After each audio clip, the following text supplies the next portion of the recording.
And now, preview time. So let's take a look at what's coming your way.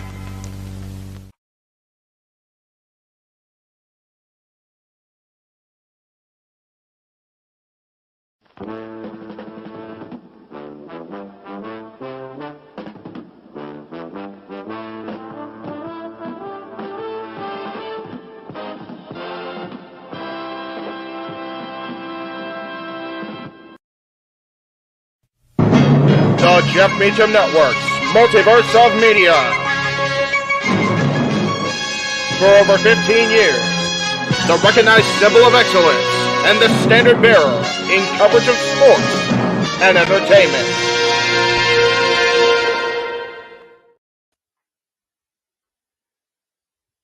It's Saturday. You know what that means. AEW Collision is about to take the airwaves here, of course, across the JMN Multiverse Media and TNT as we bring you the final stop before we head to the biggest event in wrestling history, damn it, with AEW all in London tomorrow at noon Eastern Standard Time. But here we stand once again with Saturday night, and that is all right. Welcome, folks, to our coverage of AEW Collision FYTER Fest. Hello, everybody, and welcome once again to another Jeff Meacham Network live watch on event here on the Multiverse Media. You know what this is. I'm the Sim Man of the Sim Brand and the voice of the JMN. And my name is Noah Foster. But of course, in the color analyst seat, he is the renegade of fucking Wyatt's JJ Williams. I said it, by the way, UK, not the R word, folks, so don't demonetize YouTube. The Phoenix of Cast 80 Studios, JJ Williams. JJ, you ready to go now? Have some fun with Saturday Night Collision. I am definitely ready, Noah. You know, they say Saturday night's all right for fighting. Friday may be fight night for the WWE, but Saturday is fight night for AEW. And here we are. Granted, it's been filmed. You know, granted, it's not live. But this is still the go-home show to the biggest professional wrestling event in history. Damn it! And just want to remind everybody again and reiterate, keep that in mind. This was filmed during, before, after Dynamite on Wednesday. So nothing on this show, except for maybe a graphic, is going to be in tribute to Bray Wyatt, Wyndham Rotundo. The Terry Funk news, I think, had broken. So there may or may not be a tribute to the Funker on this show. But there won't be anything really for Bray if you're watching live as this show airs. Don't be upset about it because, again, this was filmed on Wednesday. Absolutely. That doesn't mean that there won't be tributes tomorrow in Wembley Stadium, though, in front of 80,000 plus, a crowd larger than Live Aid. Let's freaking go tonight as Ellen John brings us into AEW Collision with this always evolving video intro, bringing you the stars of AEW Collision. Again, we got Dark Order, we got Willow, Diamante, we got Bullet Club Gold, we got CM Punk, we got Samoa Joe, we got Darby Allin, we got a surprise for an 8-man all-in all-star lineup as we are here we go live here on the Multiverse Media, and the pyro plays for FYTER Fest Collision. Daniel, good to see you. Brandon Bruner, good to see you. CM Punk to the tribute to Terry Funk after the show. Nice. And we got Kevin Kelly, of course, in the play-by-play seat. The voice of New Japan Pro Wrestling, ROH represent. I love that. As they're in Guelph, Georgia. Apologies if I screw that up. Crowd looks excited tonight, and I cannot wait to see my first ever Collision live next month right here in my hometown, Toledo, Ohio. Excuse me, I like that guy's sign, Darby's coffin drops, like a cough drop. Yeah. That was pretty clever. And meanwhile, looks like the FTW champion is going to open the festivities tonight. Jack Perry. Dum-dum-dum-dum. As again, he looks to give the FTW championship a burial. Look at this, JJ. What the world? Jack Perry bringing the FTW championship on its own altar. It's almost a funeral for the FTW title. Again, the FTW title, an heirloom of Taz, of ECW itself, a title that literally was basically about screw the standard. Of course, FTW champions involved Taz, Sabu, Brian Cage, Ricky Starks, and currently Jack Perry, of course, won it off Hook. As Jack Perry says tonight, he will retire the FTW Championship. King, good to see you. Shout out to my brother from the ATW crew. And again, folks, if you want to dictate the conversation tonight, super chat. It's as simple as that. Super chat costs 80 steals. Keep monetized, if you will. Show some love with a super sticker. Again, we saw the change in Jack Perry that took place at Forbidden Door when he decked Hook and won that title at Blood and Guts. As a fan of the arts, I do love his theme, though. You know, I'm almost wondering if this segment should have been edited because it almost comes off in retrospect as poor taste. They're doing a funeral procession for the FTW Championship after the passing of Terry Funk and Bray Wyatt. Yeah, you're not wrong there. Again, I understand this was filmed live on Wednesday, so the news may or may not have been circulated yet about Funk when this was being filmed. That's what I'm thinking. But by the time that this made air, it's been more than known. So they definitely could have edited this segment, done something in post. You know, originally we were supposed to air this segment. We felt it would be in poor taste with the circumstances. We're just going to jump ahead to the next segment of the show. Completely agree. I honestly probably just made this a YouTube thing, if I'm being honest with you. And of course, Hook has been nowhere to be found since losing the FTW Championship. And Jack Perry has defended this title once against the whole bleeping show, because I look at the clock, Rob Van Dam. Again, King, good to see you, my brother. We are ATW. Now, if you hear sadly down, we lost one more. Oh, my God, man, it just keeps going. Well, that doesn't add anything positive to this. Not considering Suicide Squad's been on TNT. Damn it. Right. The hits just keep on coming, JJ. I don't know how much more we can take. Anyway, Jack Perry. Jack Perry's name, remember the good times. What's Jack Perry playing here? Oh, gosh. You have got to be kidding me. Jesus. What the hell? Jack. All right. Oh, look, a campfire. I'm not going to lie. I'm kind of enjoying this heel side of Jack Perry. He slept with it? And look, he's got an orange handkerchief, JJ. The goal. That was so great. That was ridiculous. Ay. When you consider the bad blood and the heat between Jeff and Taz and the multiverse of media and Taz, it just makes it even funnier. Well, anyway, Jack Perry's reaching from underneath the table. What's he looking for? Oh, no. You wouldn't. That's a sledgehammer. No, come on now. That tile's represented blood, but what's happening? What? JJ? I think I know who's doing pulling up off that light pole. Well, yeah, there's only one person I know in wrestling who's got hair like a cockatoo, and that's Hook. As the word just came across the screen. Hook is behind Jack Perry in the ring. Hook is back. Uh-oh. Oh! What a T-bone suplex. And driven face first in the FTW painting. And Hook is furious right now. So much for a retirement. So much for a eulogy. So much for a funeral. Talk about a crasher of a different sort. This is no wedding. But again, it was Jack Perry that stabbed Hook back at Forbidden Door and took the FTW Championship shortly thereafter. And Hook is still, man, he is ripped. And meanwhile, got Jack Perry Hook. Uh-oh. Bob through the table. I have the table. Table barely gives. Oh, That is FTW's statement as if I've ever seen it. Welcome back. Look, get your chips back, folks. You know Taz has to be smiling ear to ear right now. Well, oh, wait, Hook's taking a mic? Hook speaks?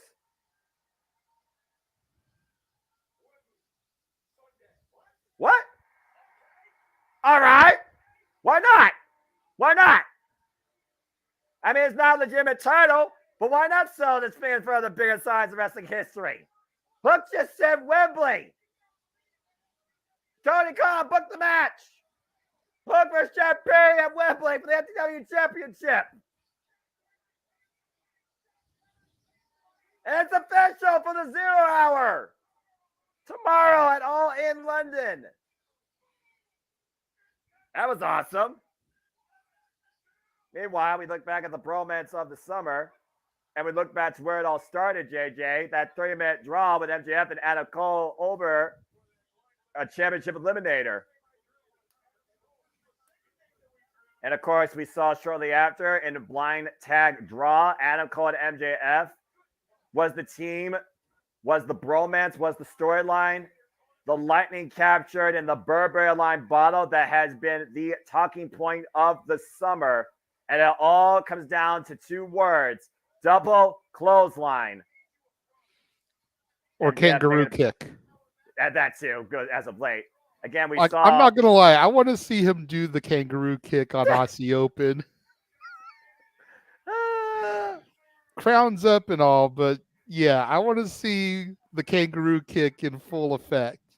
You and James might be able to call that, as again, Adam Cole and MJF made official for the match at Wembley Stadium All In. Meanwhile, we go back to ringside, and it's time to be freshly squeezed. As time for 6-man tag team action. The Butcher and the Blade and Kip Sabian take on Eddie Kingston, Penta Ciamero, and your international champion, Orange Cassidy. Jeff makes a valid point here, and it's definitely something that will be elaborated on an open mic night tonight. I ranted for a reason. I'm trying my best to maintain my blood pressure for the night. I'm just saying. I've already talked about women's wrestling on 2 different fronts and said the predictings within the last 24 hours.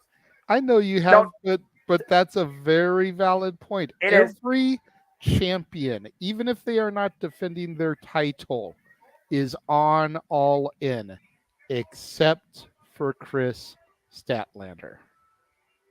Damn it, he is the only champion that is not booked in any way, shape, or form. But I'm sure we'll talk more about Chris Statlander later tonight when her friend Willow Nightingale takes on Diamante. And I'm sure Mercedes Martinez will not be that far behind. Speaking of not being that far behind, as always, the hype man Alex Abrejantes in the corner of the triangle. As we got Penta Ciamero coming in here with Alex, as of course Ray Phoenix was sent to the hospital. These issues. Again, Orange Cassidy, by the way, folks, is a record of 20-0, 30 successful defenses practically as our AEW International Champion, successfully defending last night against Aaron Solo on Rampage. And, of course, we have seen the bad blood the Lucha Brothers have developed with one Blackpool Combat Club over the last few weeks, including Penta's own mask being destroyed by Claudio Castagnoli. It's an old saying, JJ, the enemy of my enemy is my friend. And we've seen the best friends and the Death Triangle go to war.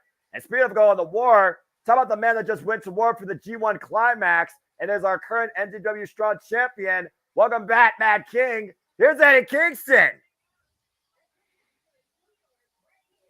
Yeah, I'm not going to lie. I'm not Eddie's biggest fan, but it's good to see him back on TV. It's good to see him back integrated in the storylines. You know, I hope the BCC beats the piss out of him tomorrow, along with Santana and Ortiz. But I will give the devil his due and give him the credit that it's good to see him back on TV. Eddie Kingston, of course, coming off an incredible run in his G1 Climax debut, being the likes of Hinare, Shingo Takagi, losing though to the likes of Evil, and also being the Stone Pitbull Tomohiro Ishii after being Kent at Independence Day pay-per-view during July 4th for the NW Strong Championship, his first singles title since 2018. Meanwhile, making their Collision Trios debut, Kip Sabian, the Butcher and the Blade. Where's the bunny? With Penelope Ford in their corner. Well, you know they're going to lose. They were already in the ring. They didn't even get a televised entrance. I'm going to pretend I didn't see that, just for you know. Referee Bryce Rensburg is our official for this contest. I'm just saying, like, we just went from a segment to a match, and the opposition didn't even get an entrance. What the hell is going on here? I don't know. TK, Booker of the Year, but I digress. Will you guys stop that Booker of the Year nonsense? No one's Booker of the Year. Everybody's an idiot in some degree. Even Rossi with Stardom has been questioned for his freaking beliefs of a Stardom roster. Anyway, that's a topic for another day. There is no Booker of the Year. There's good booking, there's bad booking, and everybody is guilty and appreciative of it. No one's perfect. Simple as that. Subjective. Speaking of subjective, Kip Sabian's new character, Embrace the Change. Going one-on-one right now with Penta Samuel. Looks like they're going to start off equally on their side. Let me go ahead and take this moment early on to thank everybody that is watching, as we have viewers on all 5 channels that the Multiverse of Media is currently broadcasting on. It always humbles us to see that type of viewership and response. So thank you, everybody. And Penta right now takes off the glove. Wait for it. Bell rings. And there's the glove. And Alex, there's the toss. And oh! Alex caught it, but Ford with the run-in pushed Alex off his butt. And there's the breakdown immediately. You know, I wouldn't expect anything like that. I would love to see the Butcher and Eddie Kingston go one-on-one for that title. Seriously. I mean, what do you expect when you got the Butcher and the Blade out at ringside? Expect violence, expect chaos, expect intensity. As hardcore as their theme. BBB back in full force in AEW. I love it. Oof. And right now, Eddie Kingston and the Butcher squaring off the ring. Good shoulder tackle. Butcher and the Blade, or as Matthew here calls him, the Jobber and the Jobber. I'm going to pretend I didn't hear that. That meanwhile, Irish whip. Everybody has a place in their worker. Oh, double shoulder tackles. And everybody can be overly booked Roman Reigns. Oh, sorry. Did I say it out loud? Meanwhile, Kip Sabian, Orange Cassidy on the outside. Oh, what a kick. And right now we got BB working together against Penta. Again, folks, AEW All in London takes place tomorrow across the world. The biggest event in wrestling history. You can catch it on pay-per-view, buy it on the Bleacher Report app here domestically or other international markets, including Fight, DAZN, payview.com. Oh, man! FI driver in the corner. Let me know when you see that, Jacob. And again, folks, stay tuned for our coverage here on the Multiverse of Media tomorrow for the entirety of AEW All in London, including the 0 Hour and Emergence. That is all coming ahead Sunday here on the Multiverse of Media with an open mic brunch in between. And speed up on Mike Night. Stay tuned for the Saturday Night Shenanigans hosted by JJ Williams shortly after Collision. Oh! And that's one way to rearrange the Luchador's fables. Again, they could have got disqualified. Orange Cassidy flies to the outside. And right now, Sabian and Orange Cassidy, no love lost with each other after Orange Cassidy defended the title against Kip Sabian one time at Rampage. Again, we talk about all the time the longevity and the how you have a champion. Cover, 2. Ooh, Kip Sabian for a cover, 2. Ooh. Oh, God, what a headbutt. What a super kick follow-up. That's a single super kick, by the way, JJ. Now, Young Buck overkill. Over the top, right. And Orange Cassidy the outside. Oof. And now Kip Sabian. Whoa. A fake out. And Kip Sabian mocking Orange Cassidy. Not a wise idea. Oh. And right now, Kip Sabian trapped the referee. Butcher and Blade. Double team. Leg drop. Sidewalk slam combination. Here's the cover by Kip. Hook of the leg. It's a 2 count only. Some good offense there by the Butcher and the Blade. We want to talk about good offense. How about the dynamics that Orange Cassidy's developed every time we see him wrestle in a match, JJ? He has literally gone nearly 30 defenses now as the international champion. Yeah. Orange Cassidy was a dude that really had to grow on me, because you look at him, and we've talked about this a few times. You look at him, and he just seems so arrogant, so nonchalant, so he takes it as a joke. Right. With his hands in his pockets and everything. But you start to really study him and you realize what an amazing athlete he is. You can totally understand why Tony Khan put his eggs in the basket of Orange Cassidy. Again, I do wonder, though, what part of Orange Cassidy is not, pun intended, bruised. He's been pulped off 29 times over and still somehow our AEW national champion. Nice neckbreaker there by the Blade. I just hope that they're not booking Orange Cassidy into a corner, much like they did with Jade Cargill. You know, what do they do when somebody finally defeats him? Exactly. He's been the guy to make this championship. The longevity of a championship versus the value of the champion himself and who he passes it off of. You can say the same thing to Goopfer and the Intercontinental Championship as a butcher with a nice leg drops around restaurant quality. Picture in picture. Let's go ahead and acknowledge you all here in the chat. Jerry, shout out to my friends, of course, on the Discord. Good to see you. Cleaver Con Andrew, hope you're doing well. Give you some prime cuts, and I hope everything's okay in the ER. Marshall, yeah, for real, Cleaver. Brother Fuff Salisbury, hello from Tampa Bay. I hope the weather's treating you lovely down there in Florida. Not too far, I'm sure, from Jacksonville. And Daly's Place, the home of AEW. Oh, man, that spinal tap to the back. Lateral press by the Blade and a 2 count. And I did star this question from Marshall here. He wanted to know what time coverage was beginning for us in the morning. Coverage will begin at 8 a.m. Pacific, 11 a.m. Eastern. We are going live 1 hour before the 0 hour. Me and James will be doing a little bit of hype, a little bit of talking about some of the matches. Noah is going to be simply in church doing his Sunday thing. He'll be joining us around 12:30 Eastern, which is 9:30 Pacific. So he'll be coming in during the middle of the 0 hour. Hit that. But yeah, we're starting early. And then in addition to that, tomorrow we do have, like Noah said, we've got a happy hour watch or a happy hour open mic night and emergence tomorrow as well. So it is going to be a long day for the Multiverse Media. I would go on record, Jaden, and say this is going to be a longer day than our freaking Clash of the Castle all-out back-to-back call that went off. 11 hours, 59 minutes, 59 seconds. Covered by the Blade again. Level press gets a 2 count only. Ooh. Cleaver updating us on why he's in the ER. He's got 3 ribs out of place on his cancer surgery side and a wicked hernia underneath his bad kidney. Man, I hope that things go okay for you, Cleaver. Love, prayers, respect to you. Absolutely. Keep us posted. Yep. Let me know, man. Always. We got you, man. I know you're going to come out of this grade A just like the meat you cut in your profession, man. Stay tuned, folks, when the Cleaver Con Edge will bring us prime cuts once again, some point here on the Multiverse Media and on YouTube. Meanwhile, we are back to action. Orange Cassidy trapped in a bear hug, courtesy of the Blade. Again, you see how much kinesio tape right now covers are freshly squeezed. AEW International Champion, who is in desperate need of attack, clubbing shots in the back of the head and neck of the Blade, and Kip Sabian plus Penta, and Butcher coming in, taking any keys off the apron. For the better part of this match, Orange Cassidy has been the only competitor involved here.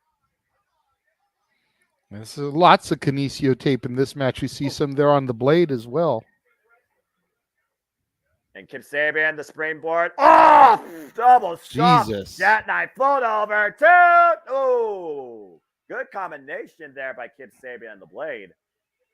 Again, the damage, the guerrilla warfare, the way your body just wears down on you with how much you give to this industry, JJ. You could ask anybody about that in any capacity in this industry, in any company. And you see it firsthand here heavily in this match, like you said.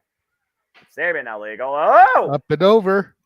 Smart move. This is the chance. Orange Cassidy, good agility. Oh, falls on his feet. You got to crawl. Got to make the tap. It is there. Kip Sabian, though, trying to deny it. Grabs an ankle. Good up kick. Forward push. Tab by Butcher. Tada Penta! Well, here comes Penta. Oof. By the way, if you did not see Jalistico and his daughter's entrance in AAA, you need to. That was cute. Wow, that was it. What a super kick. Rock Kip Sabian. Spaghetti legs there. Uh-oh.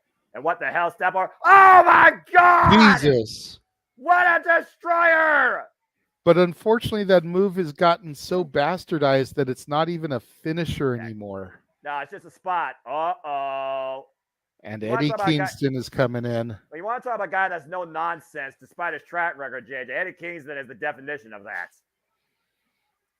This Eddie is going to Kingston be and the some Butcher. big meaty men slapping meat here as the Mad King and the Butcher go toe to toe. I just gotta say this again for the record. I need this match for the NW Strong Championship, please, Tony Khan. Thank you. Oh,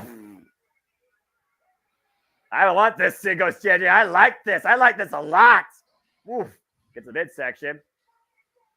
Big call for the power. Oh, wait a minute. Oh! Nice and Seguri rocks the Butcher. Tag to Kip Sabian now.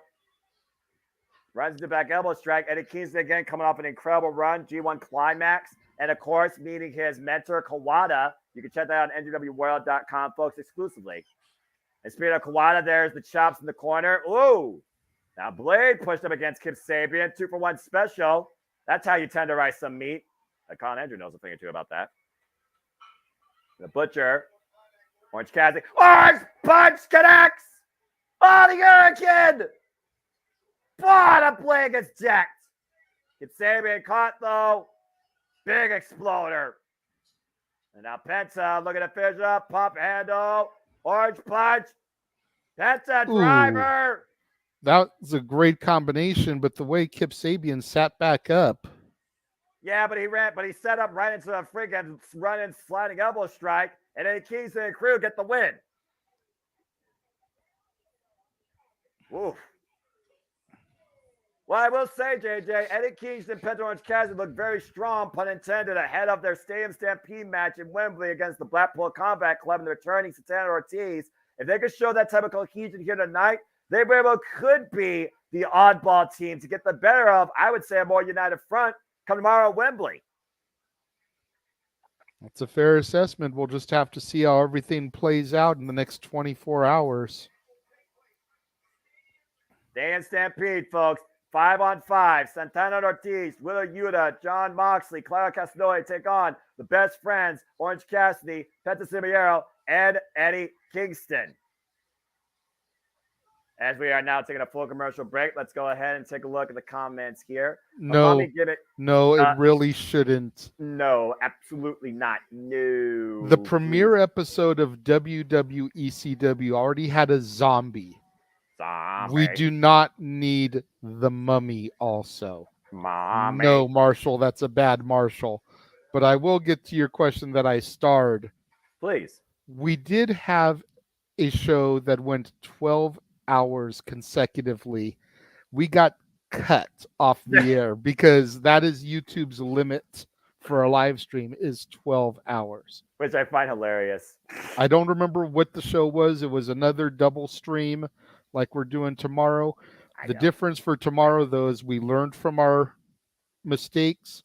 We're going to do 8 a.m., like I said, Pacific, 11 a.m. Eastern, through the end of All In, which should be roughly 2 o'clock Pacific, 5 o'clock Eastern. We'll cut the stream. We'll start another stream for Open Mic Night Happy Hour and Emergence. So we'll break the two things up there and not have to worry about it tomorrow. And Jeff said that if we're on that early, he might actually be able to pop in for a little bit before he has to go into costuming. Hey, you're always welcome, boss man. You know that it is your multiverse after all. We just get to reside and play in it.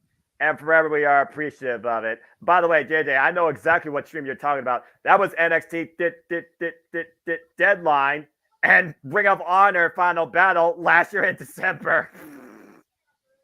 That was ridiculous. Also, that 6-way was kind of ridiculous. Good hot end, though, down at the stretch here. What else do we have here in the comments? Just looking at, again, that money thing. On Twitch, you can do a 24-hour live stream. Well, that's different.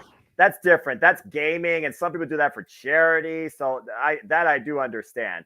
But even I don't have that type of staring lifespan for a video game. Even if a video game does invest me, like Horizon Forbidden West did, like Crash Bandicoot 4 did, like freaking Mario Rabbids Kingdom did, which I gotta get the sequel. But I digress. Anyway, I think we've covered it again, folks. Thank you for tuning in to this fun little watch along. Please like, subscribe, comment, tell a friend. And if you want to further dictate the conversation or have something done at the expense of our dignity, super chat. It's as simple as that at Cassidy 18 Studios or the other affiliates that are monetized in the media. But definitely show some love to him. He monetized, if you will. Give him a super sticker. Become a member today at Casa D18 Studios.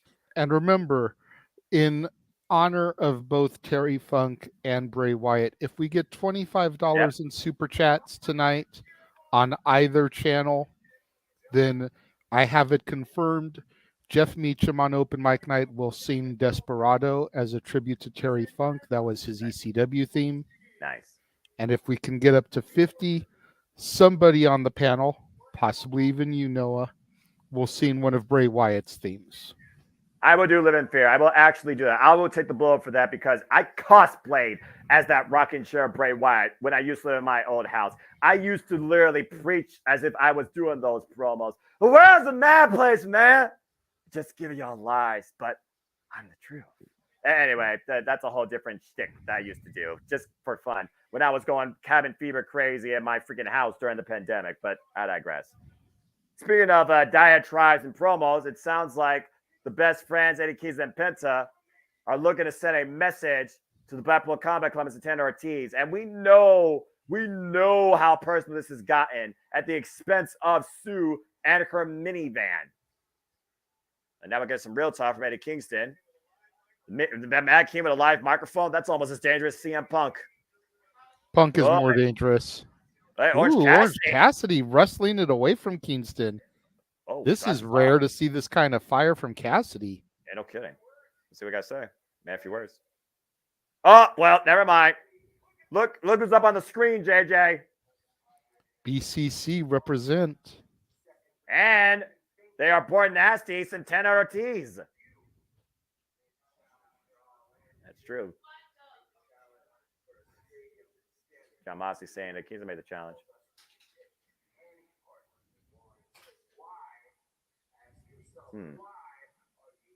Why?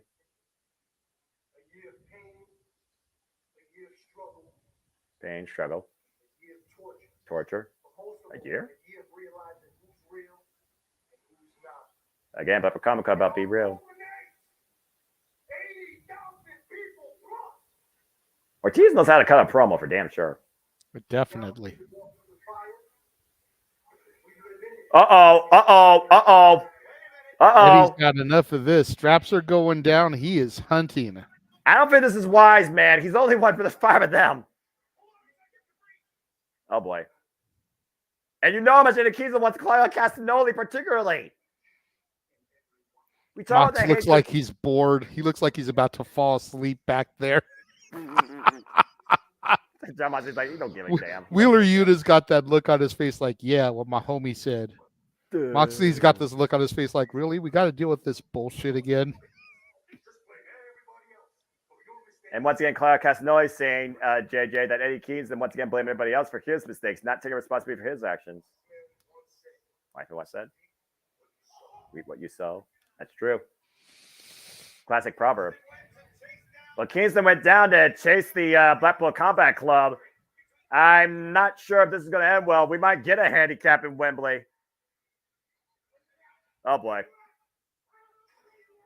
Whoa. Oh.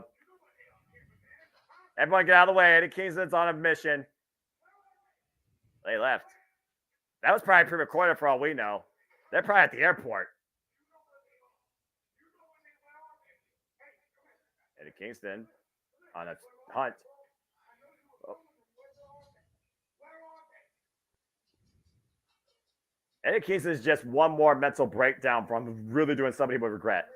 Oh. A message.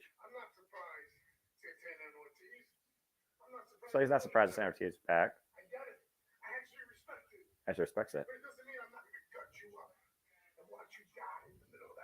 Jesus.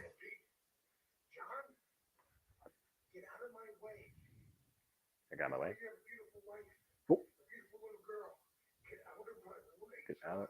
John, get out of the way.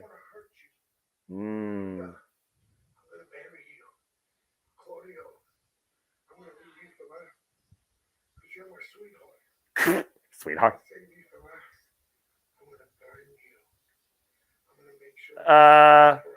JJ, did you hear Eddie Kingston just say he's going to burn Claudio Castagnoli? Yes, I did. I'm scared. I'm really scared. You remember what he almost did to Chris Jericho at the expense of Bryan Danielson? I think Eddie Kingston is about to show WWE what hardcore is at Wembley. I'm worried about some people's well-beings. I really am. And I'm smiling ear to ear sadistically at the aspect of that. I like violence. But I also like tag team wrestling. As right now we're hyping up FTR versus the Young Bucks for the AEW Tag Team Championships. Again, Eddie Kingston, though, he doesn't want to hurt Jon Moxley, but he wants to basically terminate Claudio Castagnoli. I'm just saying. How far are you willing to go to get to something you want? Whether it's an item, whether it's revenge, whether it's a final resolution. I think you can say the same thing about the Young Bucks and FTR here, Jada. Why don't you talk about this match and get some solid thoughts with this hype video? Oh God, I something in my gut told me you were going to do this to me, Noah. It is well documented how little I give a shit about the Young Bucks. Oh yeah. You know, Matthew here in the chat room saying that Wheeler is the least intimidating person on the roster. The Bucks, to me, are the least intimidating. If it wasn't for Omega, if it wasn't for Cody, they would not be on this stage. Period. I'm not going to argue that. I mean, again, Kenny Omega's on their level, and Cody Rhodes, he literally laid the foundation of the globalization of not only Bullet Club during that era, but AEW. All they needed was the wallet, and they got it with Tony Khan. But you want to talk about people that you really thought were not intimidating. Talk about the Dark Order, John Cena and Alex Reynolds, and what they have shown us lately against the Righteous. We called that Ring of Honor pay-per-view Done for Dishonor, and we saw what Stu Grayson, what Vincent, what Dutch brought out of the Dark Order. And it seems still to this day the Dark Order, hey, Aubrey Edwards. And it seems still to this day the Dark Order still has something to prove. Aubrey Edwards debut. Is the referee. Someone's getting screwed tonight. How dare you? Well, if it's Karen Jarrett, then I love you, Noah. She retired. She retired. Anyway, looks like we're going to go. Looks like we're going to take action as they're taking on Action Andretti and Darius Martin. By the way, Dante Martin, get well soon. Darius Martin, Action Andretti, previously involved in challenging for the AEW World Trios Championships against the House of Black in a losing effort, nonetheless, and also previously involved in trying to challenge for the Ring of Honor Tag Team Championships. Again, this makeshift tag team of two high flyers with incredible balance of strength and agility has really come into its own, especially after that fight without honor where they beat the Kingdom. Yeah, I've been wondering what the heck's going on with Action Andretti. I mean, he debuted, he defeated Chris Jericho, and it just kind of seems like he's been in a holding pattern of sorts. You know, he's been here, he's been there, but he hasn't done anything really substantial. That's a fair point. But you could also say the same thing about Dark Order. Yes, they won that fight without honor, but again, this is their Collision debut. Colin double tie up, and I've been saying for the longest time, John Silver deserves a singles push, deserves a singles chance. Again, folks, AEW in London available in select international markets, Sky, Dawson, FightPreview.com, even YouTube. But of course, here domestically, you can get it on Bleacher Report and here on the Multiverse Media. We will keep you informed the entire day and way for the biggest event in wrestling history come tomorrow morning. And cheers to everybody across the pond that already is going there, including my friends in ATW, Lex and Amara Jade, a.k.a. Megan Chiba. Have an incredible time. And a good cartwheel escape here in the arm wringer, snap mare by Action Andretti. Catching John Silver, Jackknife, Crucifix. It gets a 1 count. Now, JJ, you've watched it, Tech. You watched AEW. You've seen the Dark Order. You've seen their up and downs. For a while, they seem like they're in a holding pattern. It's a new level of aggression that's kind of brought them now to a forefront where Evil Uno has new motivation, Cavalera Press 1 count, to remind people exactly who the Dark Order are. So what is your take? What do you think the Dark Order needs to demonstrate here in this tag match? I think there's more pressure on them versus Action Andretti and Darius Martin. Tag. That's fair. I mean, The Dark Order is just another one. Like they've really kind of been doing nothing of any kind of major note ever since their leader Brody Lee passed away, and that was what 2 years ago, Correct. 3 years ago. Like they're there. I almost feel like the Dark Order needs to be absorbed into the House of Black and make a super faction with greater numbers. That way they can resume major storylines. They can get back to the darkness. Wow. And they can be, doing something. You look at all the people that have left. I mean, Alan Angels is going to be on Emergence tomorrow. Countdown, but yes. Oh, God, what a friggin' powerbomb into a backstabber. Covered by John Silver, hooking their leg, and a 2 count. Adam Page, their friend, is doing shit with the Elite again. He's turned on them. Colt Cabana, depending on who you want to believe, can't even get booked with the company anymore. He's doing backstage roles instead. Everybody that was aligned with the Dark Order, with the exception of these 2 men, Alex Reynolds and John Silver, as far as I know. Again, I'm still kind of getting my bearings here with AEW, but everybody else has moved either on to bigger, better things, or they've left, or they've passed away. And it's one of those things that you really do think about here at the end of the day. They still remain Dark Order. How much they believe in that identity. Again, Alex Reynolds, John Silver, they've literally been Dark Order originals since day one. Previous challengers for tag and trios titles. Dark Order control here. The action continues, folks. Restaurant Quiet, picture in picture. Don't go anywhere. Here's a question for you, Noah. How come they kept the Dark Order around despite Brody's passing over 2 years ago? Like, I would imagine in the beginning it was out of, like, tribute to him, respect. Yeah. But after, like, 6 months of not doing shit with them, wouldn't it have been better to just have them honorably break up and go their separate ways? Yeah, it's one of those things where I thought that they were going to, dismiss the Dark Order. And to a degree, you could say that several of them did that, like you said, but it was just different ways and paths. I mean, Stu Grayson, he defected and became part of the Righteous. And for all you know, at this point, the Dark Order, they may just become Ring of Honor focused talents.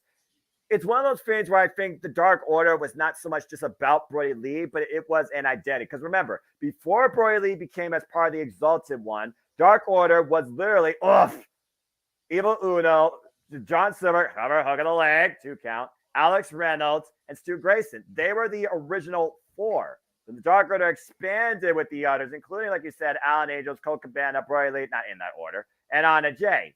So I just think the Dark Order has just always been their identity, and they just stuck to it.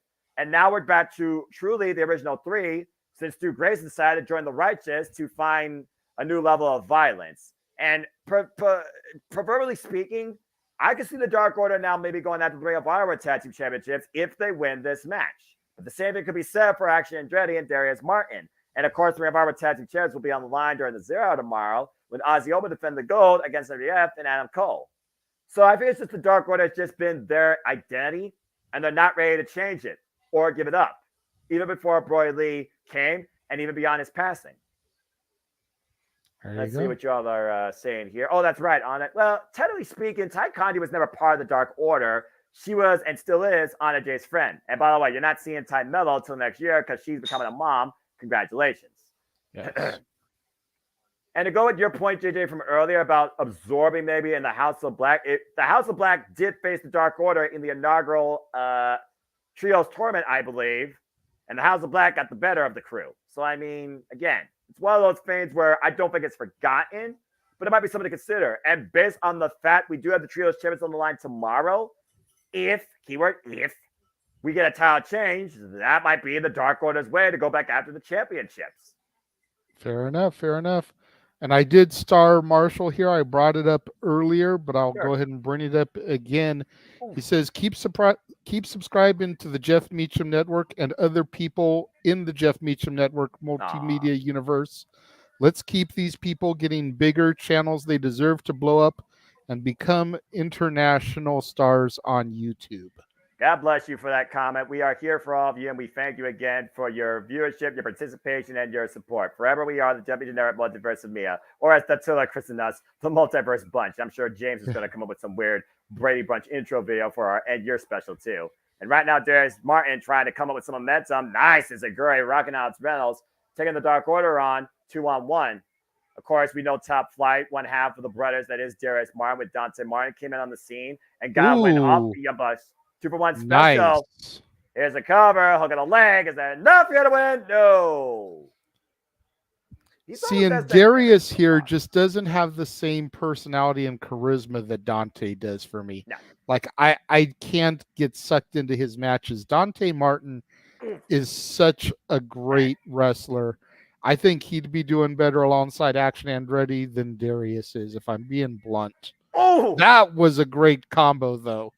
The drop kick into that German. Yeah, but I was saying, man, Action Andretti and Darius Martin have some pretty damn good tag team cohesion. And Action Andretti, springboard for 50, cover, hook up both legs. John Silver saves the matchup.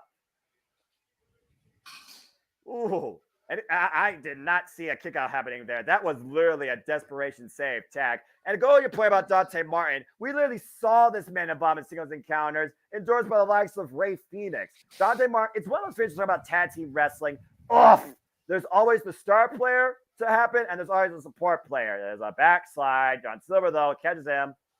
Oh, my God. The striking prowess of John Silver. Oh, Pele kick. King Mike says he can't afford both, trying to decide between all in and all out. I say go all in. Yeah, it's definitely. The biggest event in history.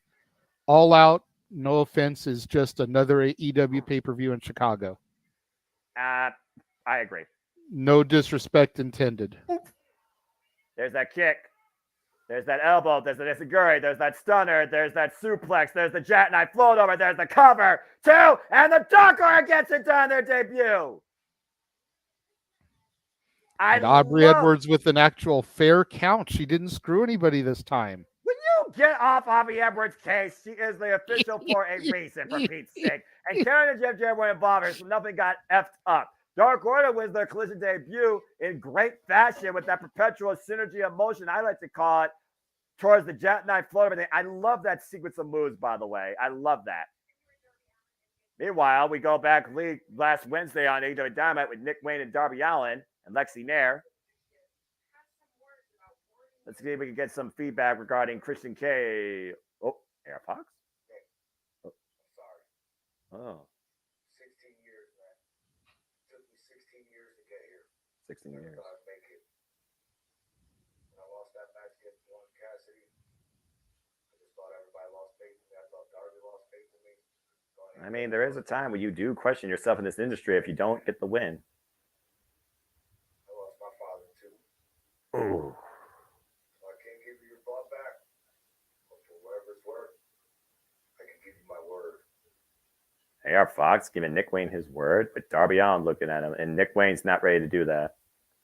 Can't blame him. I know you're sorry. Well, at least Darby understands AR Fox. Again, we talked about the connections with Darby, AR Fox, and Nick Wayne. Oh, boy. I don't know how much AR Fox is going to have to do to gain some forgiveness for what he did to Nick Wayne, but either way, at least like Darby Allin and AR Fox on mutual ground. And speaking of mutual ground, looks like the Acclaim are back with Billy Gunn. I'm not doing that. Oh, it's a music video.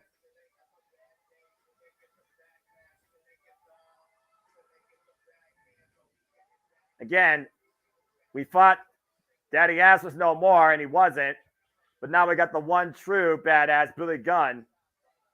With that Billy Gunn in their corner, is third time the charm for the Acclaim to become Trios champions. We'll find out tomorrow if the House of Black will continue their reign of dominance or if Billy Gunn will be able to grab the microphone and tell 80,000 plus in Wembley that he's got 4 words for them. Everybody loves the Acclaimed. The House of Black, of course, the longest reigning trios champions after dethroning the Elite this year at AEW Revolution, taking on all comers, makeshift and true trios fashion, whether it was best friends, whether it was a Lucha Libre forefront, or whether it was the Acclaim 2 times over now with Daddy Ass. After trying to bury the legacy of Billy Gunn, crushing his boots in a trash compactor, Billy Gunn came in shaking, fuming, after the Acclaim got assaulted by the House of Black, and has christened himself the Badass once again. And now they have one last chance, all or nothing, for the House of Black's Trios Championships. Again, they say the House always wins, but does that still apply in Wembley Stadium? Again, Buddy Matthews is so damn underrated. Yeah, and congratulations to him and Rhea Ripley getting engaged recently. Absolutely. Poor Dom Dom. He'll get over it. Or not. I don't care.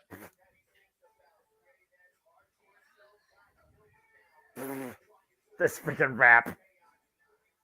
I swear, we need to, Max Caster versus John Cena. Who wins? The fans. The answer is yes. And also that. Good answer.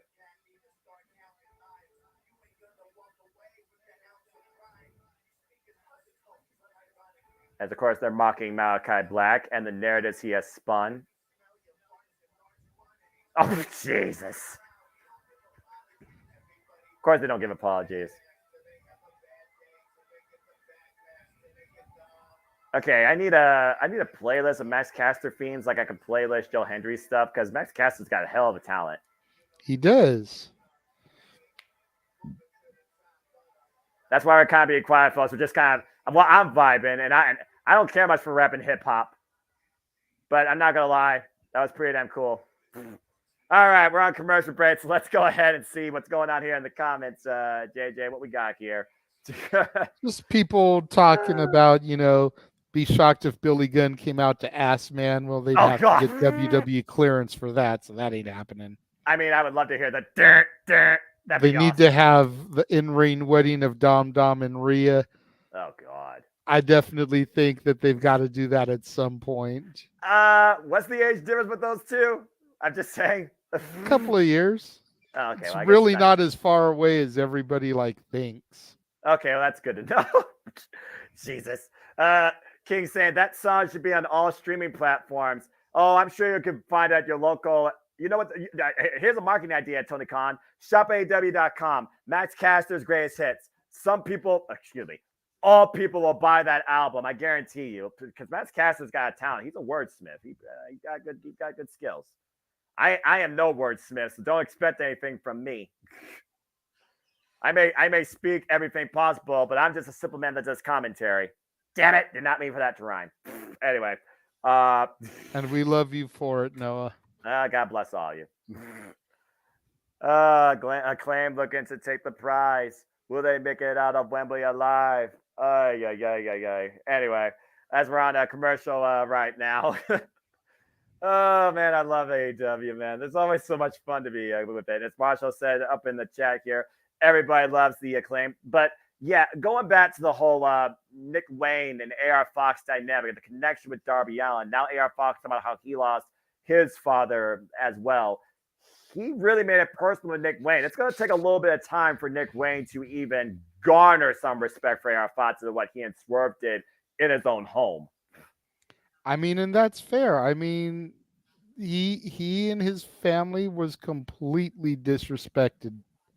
So I definitely understand why it may be hard for him to make like Queen Elsa of Arendelle and let it go. But it just, the storyline, it'll make it that much better when they finally embrace. Well, that being said, speaking of story, as we know, Darby Allin will be tied alongside Steen to take on Christian Cage and Swerve tomorrow in the first time ever Coffin tag team match. And to think, after that, if Darby Allin still survives, he has a chance to restore honor to the TNT Championship against Luchasaurus the following week at AEW All Out. Can he go 2 for 2? Is it 0 for 2? Is it 1-1? It's a very interesting dynamic. And in a Coffin match, I would say there are no rules. So you know the Mogul Embassy will probably be involved. It wouldn't surprise me if Nick Wayne and AR Fox, for that matter, try to get involved on Darby Allin and Sting's behalf. It could be an all-out war, pun intended, at All In this coffin match to bury Swerve, if nothing else. And speaking of all-out wars, I talked about earlier when it comes to the women's division, as we have a hype package now for the four-way for the AEW Women's World Championship, headlined by Holy Shida, the two-time AEW Women's World Champion, Hikaru Shida, after beating Toni Storm with a clutch roll-up at the end of AEW Dynamite 200. Her first reign, she lost it in front of the people. Her second reign, she got it in front of the people. But Saraya is going home to Wembley. And Dr. Bigger DMD went all in 2018 and is going all in again. And Toni Storm right now will stop at nothing, and I mean nothing, to regain her respect and that AEW Women's World Championship. For all the criticism we give the AEW Women's Division and women's wrestling booking in general that's not named Impact Wrestling, it is Fatal 4-Ways that is AEW's greatest strength and showcase, especially for the championship. But can Shida overcome the odds in front of the largest crowd ever? No, before this next match takes place, take a look at this comment that is on the screen here. Yeah, Jay, I think you guys should try to become commentators in AEW. You guys are great at commentary. You probably get the freedom more in AEW than WWE, though. Again, we appreciate that, as always. We just love engaging and connecting with you all in a different capacity that is more so just, off the cusp of our passion and our opinion versus a script. For those that wonder why I have a notepad sometimes with me, it's just little tidbits regarding the talent to educate you, help you with the story, but also teach you who you might be seeing, whether it's first time or ongoing. Stuff that commentary may not necessarily give you, as you do that. And speaking of talent, do I need to say anything else about this guy that's on the screen that's absolute? Absolutely not. Ricochet. This is probably one of my favorite AEW theme songs that isn't like a Judas or a Cult of Personality. You know what I mean? Like a legitimate AEW original song. You just can't help but bob in your head, moving your fist to the beat there. That harmonica kills the song. Like, for real, it is so good.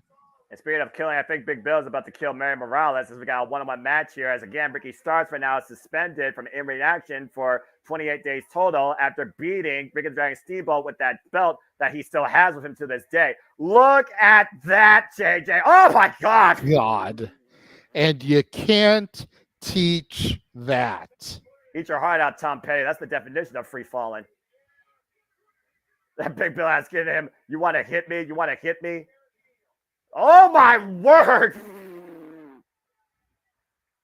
That's a whole different form of spinning. Seek and destroy mentality, courtesy of one. Absolute Ricky Starks now managing the biggest player in AEW Collision, 7 feet tall, Big Bill. Of course, married to Lexi Nair. Again, Big Bill, who was previously involved in the Blind Tag Tournament alongside Brian Cage. Now, Big Bill. Oh my God, Big Boots. Big boot from Big Bill. How fitting. Referee Rick Knox, it looks like. Ricky starts again, saying that he is here going to war against AEW, JJ. And now he has Big Bill as his instrument of destruction. Meanwhile, Big Bill hoists Red up. What goes up? Wait for it. Wait for it. Wait for it. Just marching him around the ring. That's ridiculous. Good night. Cover 2, count to 20. That's an absolute win for Big Bill. Damn. Statement sent to all of AEW. As Ricky Starks says, he is now going to war against everybody. Good grief. Well, I guess Ricky Starks now going to have a mic, and I know my friend Montserrat probably fainted somewhere. Oh, do we have to cut the music? I love that theme. Right? All right. Great effort. Young Steamboat. Oh, no. Come on. Uh-oh. Oh, no. Now, come on, Ricky. This is unnecessary, man.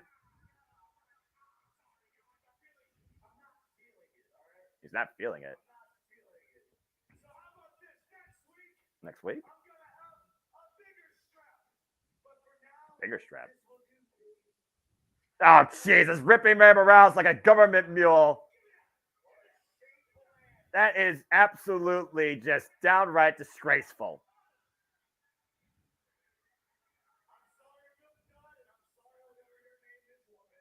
How dare you? How dare you? The disrespect of Ricky Starks to everybody in AEW, including the officials. How dare you? That was awesome. A bigger strap?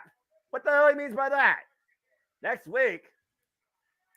Well, anyway, let's go backstage to Ruby Soho. The next thing there. Let's see here. Ruby Soho, how does it feel to be the only member of the Outcasts that doesn't get to compete in Wembley Stadium? Damn. Ruby Soho with Messenger. Oh. Okay. Ooh, okay. Ruby Soho, also from Chicago, sort of, JJ, versus Chris Statlander for the TBS Championship at All Out. Could we possibly see two Outcasts with gold coming out of these 2 weeks? Honestly, I hope so. Well, as we wonder about that, let's spread some positivity and get happy and bubbly. It's Willow time tonight on Collision. Let's boogie! And I'm not Eric Bonnie, so I ain't freelancing tonight. Willow Nightingale making her way to the ring, and we will see who she faces here soon enough. I can't help but freaking bop to this theme. You're talking about Ricky Starks. This theme right here takes me back to disco. Caprice Coleman bringing some soul off screen from the commentary. This sounds like something I'd see on like an 80s Richard Simmons workout video or some shit. And her opponent is one half of the Renegade Twins. Ohio represent Robin Renegade. Of course, the Renegade Twins have had their fall lately with the Rail Bar Women's World Champion Athena and her minion, Billy Stark. Sorry, Billy. Bell rings are underway. Referee Mike Posey, the Rail Bar Pure official for this contest. Renegade Twins, the UWW Tag Team Champions. There you go. The Ultimate Women's Wrestling Federation that Jeff actually went to, I believe it was last month, and may actually be going to their show again on September 10th. Nice. Also, with former Rampage Jackson and the former WWE Diva Melina. Nice. Also, the Renegade Twins are former CCW Tag Team Champions and NWA Women's Tag Team Champions. Wherever the Renegade Twins have gone, they have gotten Tag Team Gold. I mean, you can't ask for a better partner than a twin, right, fellas? And I'm just saying. Oof. But you also can't ask for something more powerful than Willow Nightingale right now. The Babe with the power bomb. Oof. But Droon into the second turnbuckle as Robin Renegades wears down Willow's back. And again, we're talking about kinesio tape, the wear and tear of the industry on full effect here, especially the night of Collision. And again, we got to consider Robin Renegade and Charlotte Renegade. They are no strangers to trying to use twin magic to their advantage. And they also are of no relation to me, for anyone in the chat that is wondering. I'm about to say, thank you for that, JJ. Good thing you mentioned that. Again, Willow Nightingale, previous NJPW Strong Women's Champion before she lost to Julia at Independence Day pay-per-view, and the winner of this year's 0-2. Willow Nightingale has been one of those, for me, for Breakout Star of the Year, with the moments and the accomplishments that she had. Let's not forget, she beat Mercedes Monet at Resurgence for the inaugural NJPW Strong Women's Championship. Absolutely. Oh, look at that. Ooh. I definitely agree with you. The 2 count. And lately, we've seen Willow Nightingale tag alongside the TBS champion, her friend Chris Statlander, against Diamante and Mercedes Martinez, who says they are far from done with these two. After Willow got the win last week against Diamante, using, of course, the Power Bomb, or Dr. Wiley Bomb for my Mega Man fans.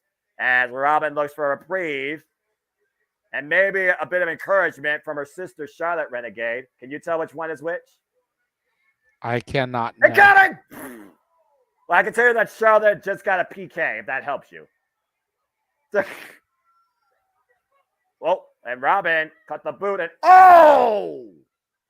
that was a messy landing. I'm not sure if she landed knee first or face first on the apron. And this match will continue, folks, and we'll see if the Renegades can go Renegade on Willow in picture. Don't go anywhere. All right, as we got a moment here to reprieve, what did Ricky Starkson mean by a bigger strap next week? I'm worried here. Yeah, I'm a little bit scared to find out. It almost makes me feel like they may lead to a strap match. Yeah. Well, I mean, again, he is still on suspension, but that does, I think, come up at, if not next week, the following week. So he might have a match at All Out. We'll have to wait and see. And of course, that's the original belt that he beat Ricky the Dragon Steamboat, but Ricky the Dragon Steamboat's own belt himself. Matthew here asking the question, did Jeff get the handshake? You'll have to tune into Open Mic Night and find out. Hashtag spoiler free. What else we got going on here in the comments, JJ, as we got a bit of a reprieve? Why am I King still Mike rhyming? says that Willow, Ricky, and Andrade should have been at Wembley. I agree. But Ricky is suspended from in-ring action, so can't have it in a match. But we've seen what Ricky has done since becoming a manager. I wonder how you get a manager's license. Just saying. And yep, safety again. All the great names we've lost this week in and out of wrestling, in and out of entertainment, game show legends, actresses, extreme, hardcore, absolute icons. Thank you for that word. And of course, one of the most creative minds of this generation. What a foursome now up in heaven. Yeah, and I do want to say that there will be a 10 bell prior to Open Mic Night. Good. Unfortunately, we did not know about Arlene Sorkin ahead of time, so she will not be included in the 10 bell. It's no slight to her, but just kind of is what it is, unfortunately. We didn't get her news until we came on the air, but exactly. If Jeff can get a tribute graphic made, we will make sure to at least show the graphic for her, even though she won't be in the 10 bell. Because I know he's in the chat room. I know he can hear me. And I know he can get that thrown together and sent to my inbox. So exactly. And we were talking about earlier, Ruby Soho now going after the TBS champion Chris Statlander, who currently right now is undefeated since coming back in singles action after beating that bitch Jade Cargill at Double or Nothing. We'll see how Chris Statlander does at AEW All Out. As right now we're still on picture-in-picture here ahead of the biggest event wrestling history tomorrow. Stay tuned, folks, for the countdown afterwards. What a great countdown heading towards Open Mic Night. Hey. Right. The countdown to All in London following Collision here on TNT. Countdown to Collision and the countdown to Open Mic Night. Damn right. Let's see here. Willow versus the Bella Twins at damn. Let's see. Yeah, that's why I didn't even acknowledge that one. I know you know. Yeah, dude. And we're back. AEW Collision back on the air. Willow Nightingale ripping Robin Renegade off, trying to build some momentum back in this one-on-one match here. Women's action here on Collision. Goes longer than Dynamite. Sorry, did I say out loud? Oof. Big old clothesline by Willow Nightingale. Of course, at AEW All in London will be headlined by the AEW Championship match between MJF and Adam Cole. Will these brothers, will the bromance of the summer end abruptly? Will we have a new bearer of the Triple B? Who becomes legendary? Well, we will find out soon enough at the biggest event in wrestling history. That's the Caprice Coleman at ringside here alongside Kevin Kelly. Bomb! Planted! Cover! Stack 2! Oh! That is a beautiful spine buster. Triple A be proud of that, JJ. Or Double A, excuse me. Botch. Little Nightingale taking her time here. And you see Diamante and Mercedes Martinez watching on from backstage, looking at Amado the right way. Sorry, did I say that out loud?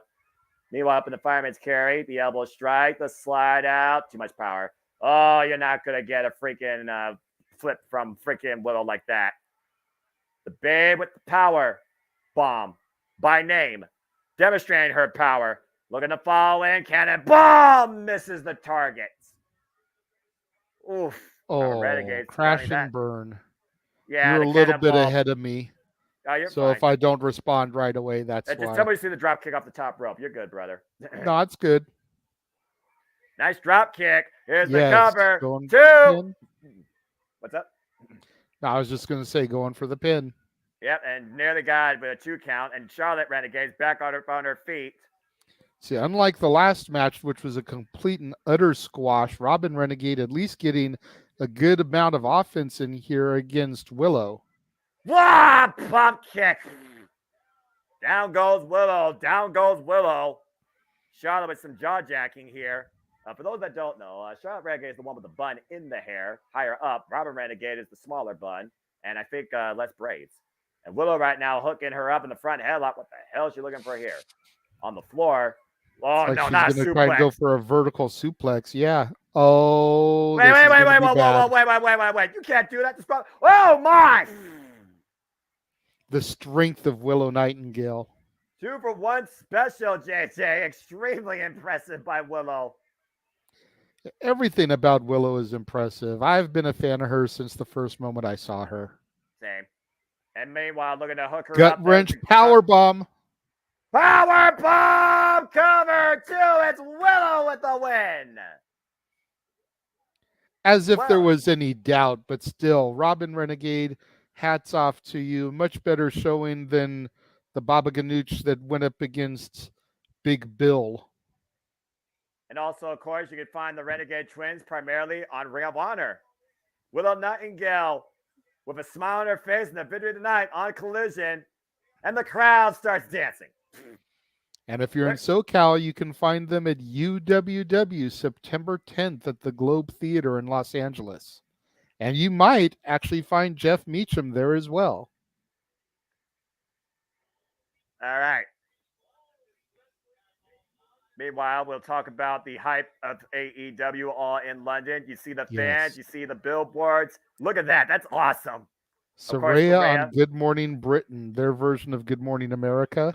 Exactly. And look who's on there, Saraya and her brother. Again, can you believe when we thought she was permanently done with wrestling, was it going to be able to come back?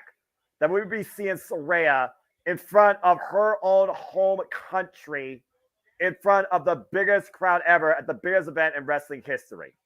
It's absolutely incredible. I know. And you've just got to think that Tony is going to give that feel-good moment in front of 80,000 plus. It's one of those things we did talk about. I know you're talking about more in depth. I know this show is going to be monumentally historic. There's going to be moments and memories we'll take for a lifetime. But will he give us all of them or just a few? Let's not forget, there's another Brit that's going to be involved on there too. And he already has a championship. And according to what I heard earlier today, Chris Jericho has made his presence known. Not only has he been involved in the UK on a Fozzy tour, including making a tribute to Bray Wyatt because I know the connection there, he attacked Will Ospreay at his Red Pro show. And I knew an angle like that was going to go down because it said what happened at NJPW where Chris Jericho invaded there and attacked Tetsuya Naito and Kenny Omega. Anyway. We get the feel-good moment of Saraya getting the title. We get the sad moment of Billy Gunn losing and officially retiring, having his final match in front of 80,000. And Will Ospreay gets the biggest win of his life in front of the UK, according to what people are saying too. Again, I want the set, I want the aesthetic, I want the atmosphere, I want it now, I want it here. I cannot wait. I'll say it once, I'll say it again. There's no greater joy for me as a wrestling fan than calling this action for all of you, with all you here at the Multiverse Media 2 from the comfort of my home. Not in a weird seat at a stadium.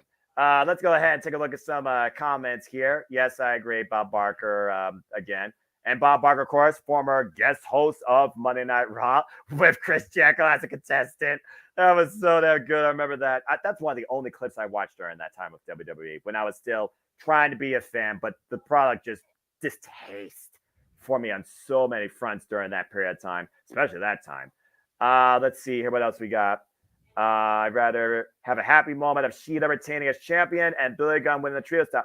And that could happen. That could be the opposite. That could be the opposite contrast. Like I said, how many moments are we going to get, JJ? That is the thing. Like I said on Simply Predicting yesterday, and if y'all missed it, go back, watch it on demand on either the Simple Man's brand or the Casa D18 Studios channel prior to All In tomorrow. But like I said, I just have this image in my head.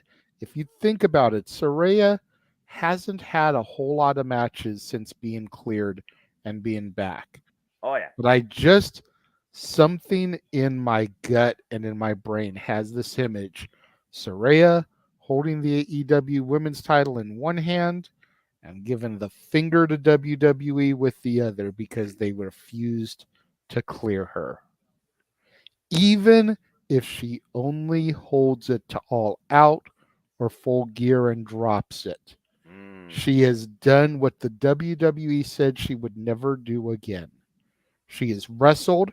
She hasn't just wrestled, she's wrestled in her home country in front of 80,000 people, the biggest event in wrestling history. And she didn't just wrestle in her home country in front of 80,000 people. She won the fucking belt. It's a story as much as Cinderella wrote itself. But speaking of a story, let's talk about the Book of Hobbs on chapter title Redemption, looking to be redeemed at the expense of the Redeemer, who is now gutless. Dre, good to see you here. And again, you talk about big meaty men slapping meat. I mean, it doesn't come meaner, meatier, more aggressive, I think, JJ, than this singles encounter that we're getting at All Out with Powerhouse Hobbs and Miro. Oh. It's good to know that there's actually some matches booked for this show because as far as I knew, there was one, maybe two matches. Now I know of at least 4. We got Powerhouse Hobbs versus Miro. We got Darby Allin versus Luchasaurus for the TNT title. We got Ruby Soho versus Chris Statlander. And potentially the 4th one you're talking about, too. Again, big physical warfare to come with 2 of the meanest men here that are all about breaking bodies. But will one be redeemed or be humbled? Meanwhile, let's go backstage to our TBS champion. See if That's about the right time for women. Damn it, JJ.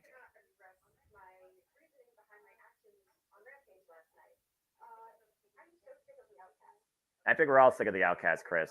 I love the Outcasts. Dadgummit. Acting like children. Ooh, give her a spanking, Mom. It comes down to the casual fan base. I haven't been down with AEW since day 0 like you. I've been down with AEW for the better part of the last year. I know who the Outcasts are. I know who Tony Storm is. I know who Ruby Riot Soho is. I know who Saraya Page is. I'm not familiar with Chris Statlander. That's fair enough. I'm not familiar with Hikaru Shida. I'm not familiar with Riho and some of the other women that compete. I'm not that familiar with Jamie Hayter. I was starting to get familiar with her, then she got sidelined with an injury. About the only AEW originals that I am really familiar with are that bitch, Jade Cargill, and Dr. Britt Baker, DMD.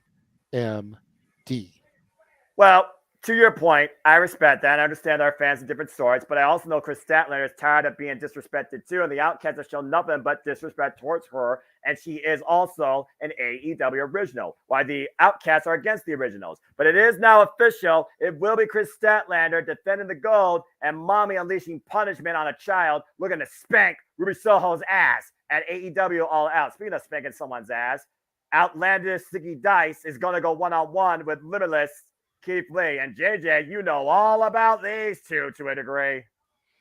Well, I definitely know about Keith Lee. And let me just say, as much as I love Ricky's theme, I can't stand Keith Lee's theme. It just sounds so stupid to me. Out of the frying pan and into the fire.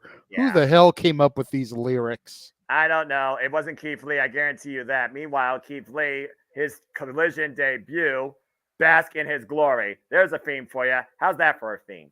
Oh, bask in his glory. I wish they kept the NXT one. Damn it. But I do recall hearing about you talking about Zicky Dice, I think during the Emergence thing. Was he affiliated with Impact for a while there? He was. He was actually working with Johnny Swinger. And then he and Johnny Swinger had a 1-1 match where loser leaves Impact. And you see the loser in front of you here on Collision about to be squashed by Keith Lee. Of course, Zicky Dice, former NWA World Television Champion. And he is truly outlandish. Recently involved in oh, God! The Tilla just popped in the chat talking about Zicky Dice on Collision. Good to see you, Dattila, as always. We'll see you for open mic night, I'm sure. And please follow her, folks, at Rangers and Wrestling on YouTube. Oh, man. Matthew, I said the same thing on Simply Predicting. Oh, God! Pounce! Period. I'm sorry. That was so damn good. And meanwhile, going up. Boom! Spirit Bomb, sit out, Power Bomb, cover to Keith Lee with the win. Good God. I can watch Keith Lee powerbomb people all day and night. Right. Oh, man. The anomaly, the limitless anomaly that is Keith Lee. Book this man for to be a champion, damn it. Oh, I love this guy. It felt good to watch. Well, maybe not for Zicky Dice, but for me. Can I get Keith Lee versus Powerhouse Hobbs again like we got on Rampage? I think that'd be a hell of a contest again. He is so underbooked. Let me get Keith Lee and Big Bill. Yes! Yes! Now you're talking my language, JJ. Well, I mean, to Marshall's point here, TK needs to let other people write his shows. TK can find me at rowjjwilliams@gmail.com. I'm more than willing to take a job here. What the hell is happening here with Los Factions and Nobles? Jesus. Preston Vance and Jalistico. Oh my gosh. Is that JR Kratos? Well, this is interesting. I remember last week they were in Mexico drinking tequila, and then they got hijacked. Oh, God, just a brutal beatdown here.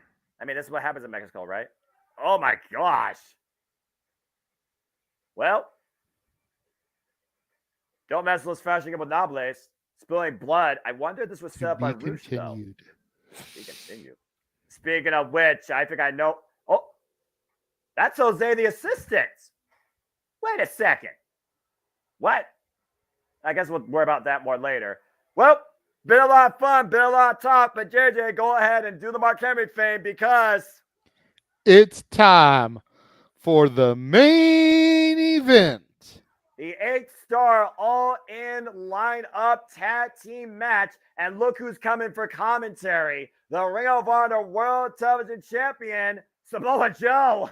Joe's gonna kill you. But not really. CM Punk is going to win this match at Wembley Stadium. Has to. Well, again, the real world championship's on the line. But much more than that, as Samoa Joe said, it is their legacy. As CM Punk finally beat Samoa Joe during the Owen, and Samoa Joe couldn't accept that it was over a roll-up. And it looks like Samoa Joe is about to speak. And you know he's pissed off to what happened last week, by the way. Let's not forget, the Golden Vampire that became CM Punk put Joe to sleep. I love Samoa King Mike, Joe. this was filmed during Dynamite on Wednesday. This isn't live that we're seeing on Collision right now. Yeah. Yeah, ain't that a fact?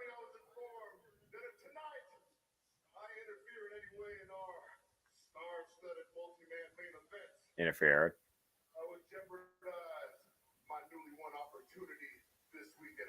Oh, it's like he can't get physically involved. That makes sense. You don't want to, take off a marquee money match.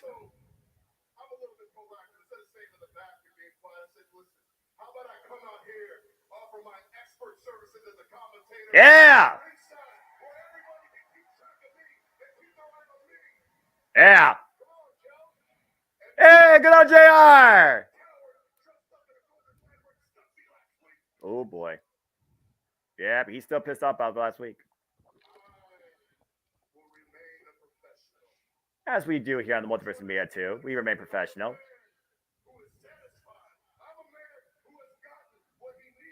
Yeah. He did get the match. That's true. He's got the match. There you go. Ooh. Damn.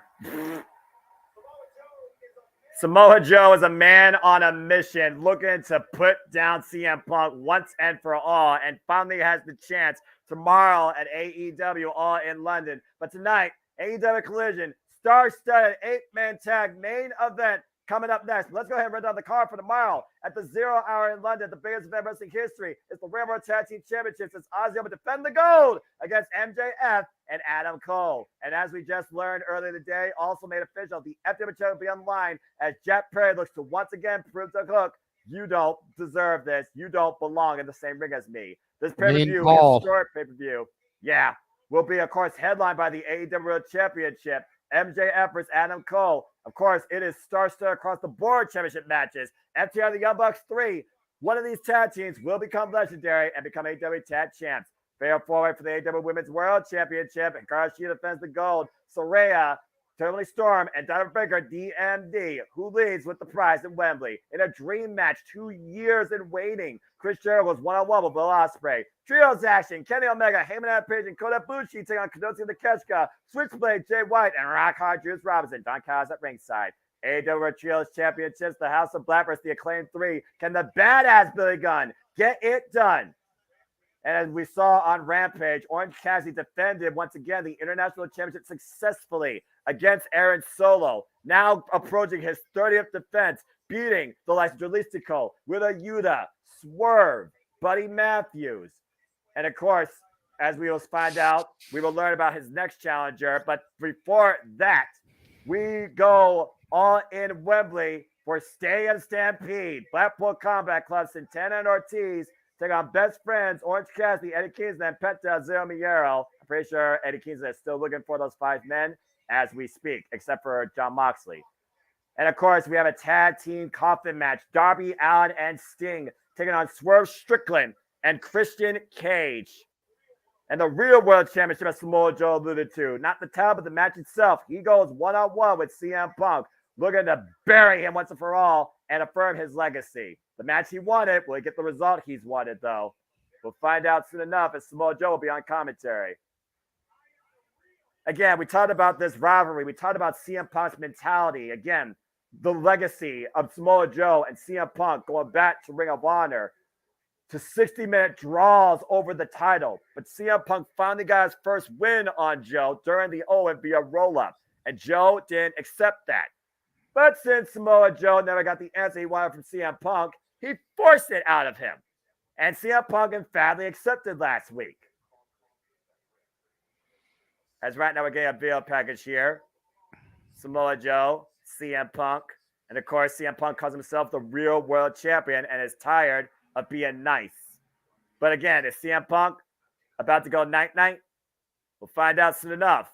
And of course, next week, following tomorrow, we go all out in Chicago and made official. It's Powerhouse Hobbs versus Miro. Someone is going to be redeemed and someone seeks redemption. The TNT champion is on the line as the TNT champion. Luchasaurus defends the prize against Darby Allin, looking to restore the title to what it once was. As we go down the ringside and have, oh, look at this commentary booth. Caprice Coleman, good old JR. I'm so glad to know that he's okay. Kevin Kelly and Samoa Joe as we get ready for this 8-man star-studded tag team main event. Woo, a lot's going on in AEW, I tell you. Definitely. It's good to see JR as always. I feel like JR is most comfortable in just the main event spot of Collision than anything else right now in his career. And it's good to see. And what?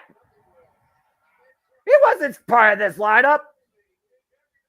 Well, I mean, he is on the show. Here comes Hook. I guess we know who question mark was.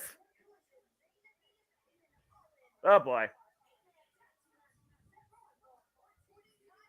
As Dasha, of course, with the introductions, Hook with a record of 34-1. The cold-hearted, handsome devil, the son of Taz, the former FTW champion, makes his way out to the ring first. And again, FTW Championship will be on the line. Jack Perry versus Hook. I got to imagine if Jack Perry wins this match, he has to retire the FTW Championship. But if Hook wins it, what does that mean for the future of the FTW title? Well, somebody said on Simply Predicting, and I kind of liked their idea, have Hook regain it and have him retire the title. Like, give it back to Taz first. Yeah, give it back to his dad. Be like, I don't want this. I want the international championship. I want the TNT championship. I want a shot at insert title here. You know, this championship that no one recognizes anyway. It's like it's one thing to help build a talent, but Hook is over. He doesn't need it. The entire reason the FTW championship was conceived in the first place was because Taz couldn't get a title shot at Shane Douglas. Yep. For the ECW title. So he created his own championship, the Fuck the World belt, until he finally got his shot at the franchise. Well, this is the franchise, but winter will soon be coming as it proverbially snows inside Georgia tonight for Collision, which can only mean one thing. An icon is making his way to the ring, and that is, in Joker fashion, Sting! And am I the only one that feels like the opening of his theme song is very reminiscent of Kane? Absolutely not. Okay. Just want to make sure it wasn't just me. No. Like, I haven't really seen it called out yet, but that organ opening is very reminiscent to pre-pyro explosion for Kane when the beat would actually drop. Listen, I was watching old school TNA pay-per-views. I would love to just hear that Impact theme one more time for Sting and the strobing effect. I just think that would be epic. Speaking of epic, here comes the cult of personality himself. The best in the world. To a polarizing reception as always, JJ. You said yourself, the best in the world, self-proclaimed real world champion, Botch. You can still call him the AEW real world's champion. He didn't put AEW in front of it. That's just a whole nother statement. Well, I guess you could say the AXW because he X'd the elite part out. He did what Don Callis has been unable to do. Damn. And let me just say, as I throw up this one more time about how we have people on all 5 channels, we have currently 28 people watching us for the main event of Collision, Noah. We are almost at 30 people on the stream right now across all of our channels. So thank you very much to everybody that has joined us and tuned in. We absolutely appreciate all y'all's viewership and engagement, of course, for our coverage tonight of AEW Collision as we get ready for this star-studded main event. The real world champion, CM Punk, has made his way to the ring alongside Sting, Darby Allin, and, of course, Hook was the mystery person as we go to full-on commercial. And this match will probably get underway with the other side entrances when we return for this commercial break. Let's go ahead and see what y'all are saying here in the comments section. JJ, what we got? Oh, man, this is so much people fun. Talking about wanting to see AEW TV challenge Raw, 30 years established, going back and forth about Rampage and Dynamite. Nice. I see. Here's one. Here. Jericho for AEW commissioner would be an amazing way to utilize him. Have Steen be his assistant commissioner. I actually want to bring up something that maybe this could be like open my nice tangent. Tony Khan was actually asked, should he not ever be in the chair he's at, like proverbially hit by a bus? He literally said that himself. Who would he trust to be in that Booker chair, the head of creative processing, the Tony Khan spot? He didn't name an EVP. He named Bryan Danielson. There you go. So what does that tell you? I'm just saying. Anyway, King, good to see you, by the way.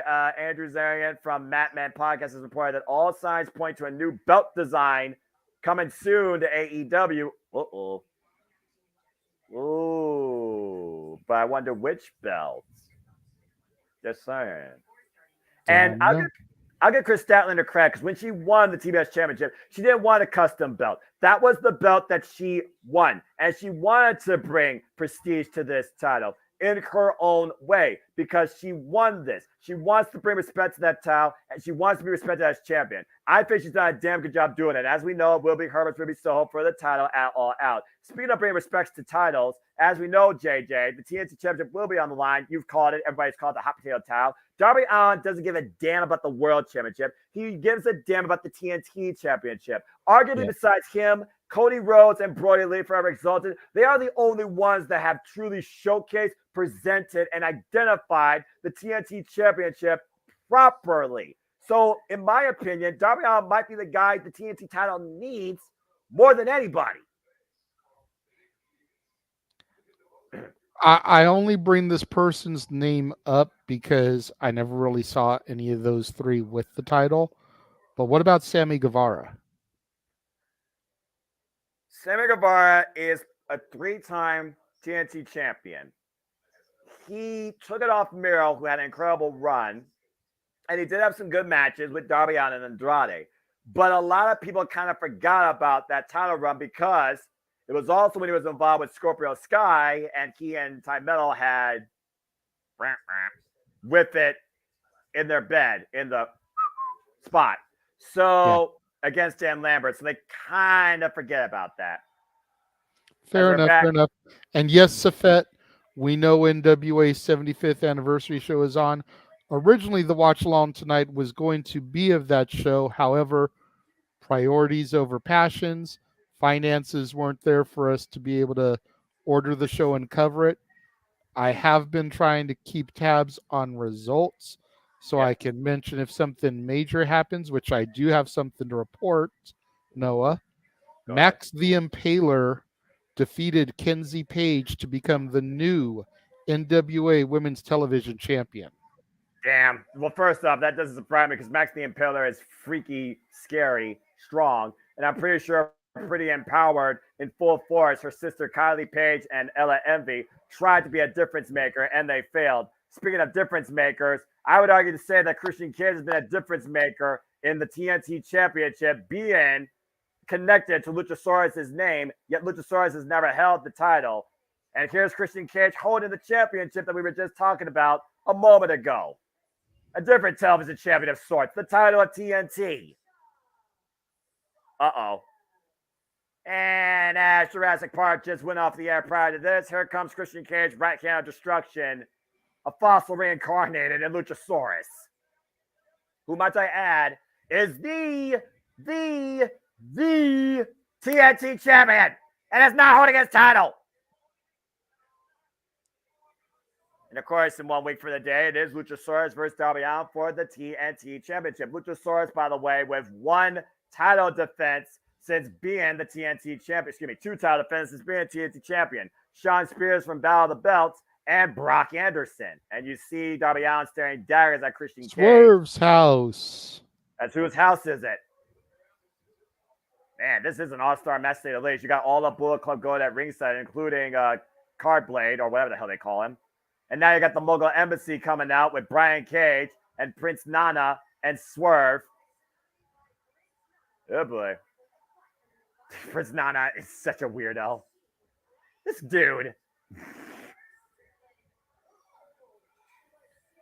And I'll tell you this one thing. Since Swerve has aligned himself with the Embassy and they became the Mogul Embassy, they have been a force to be reckoned with in AEW. Still the most dominant Ring of Honor 6-man tag team champions, I would say, in history.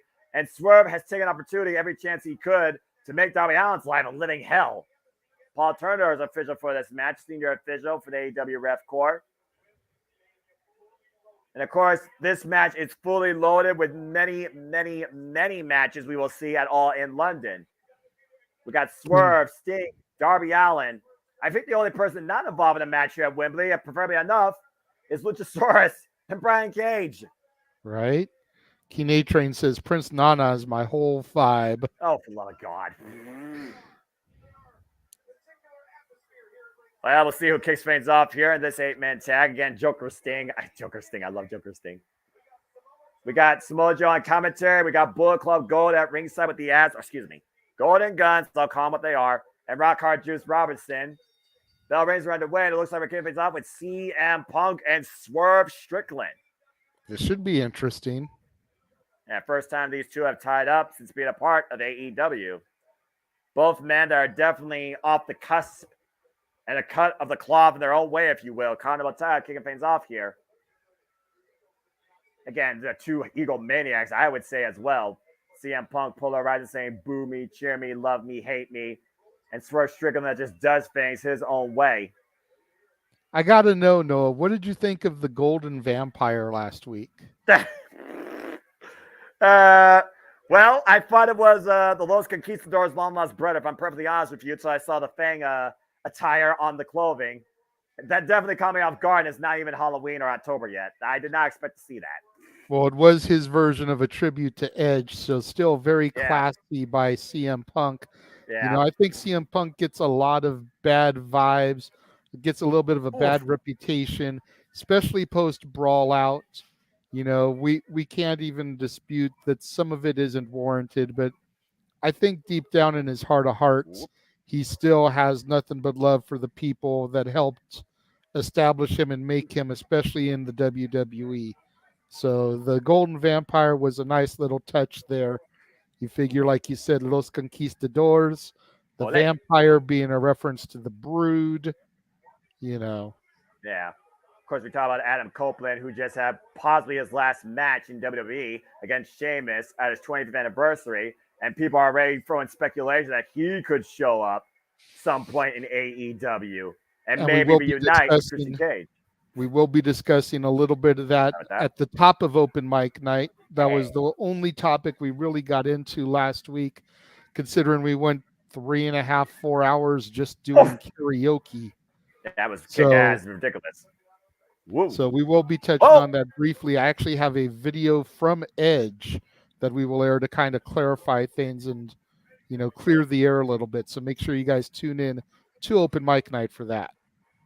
That made a Switchblade Jay White, and Jay White and CM Punk go all the way back to the premiere episode of Collision, as you know, JJ, and that 6-man tag. This is interesting right here. These two men have definitely moved the needle in the business in their own way. Switchblade Jay White making Bullet Club Global, Grand Slam champion in NJPW. And of course, he was part of the first Forbidden Door defending the IWGP World Heavyweight Championship in Chicago. And polarizing chants here, boos and cheers for CM Punk. And of course, Switchblade Jay White is all about manipulating the crowd atmosphere. He is a defensive, strategic counter-attack wrestler.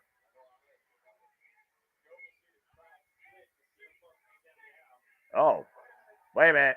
What? Did he just call out Sting? I don't know how wise this is, Jay White. That's not normal Sting. That's Joker Sting. Whoa, that was a fake out. And once again, Jay White manipulating his opponent to his advantage, sucking them out.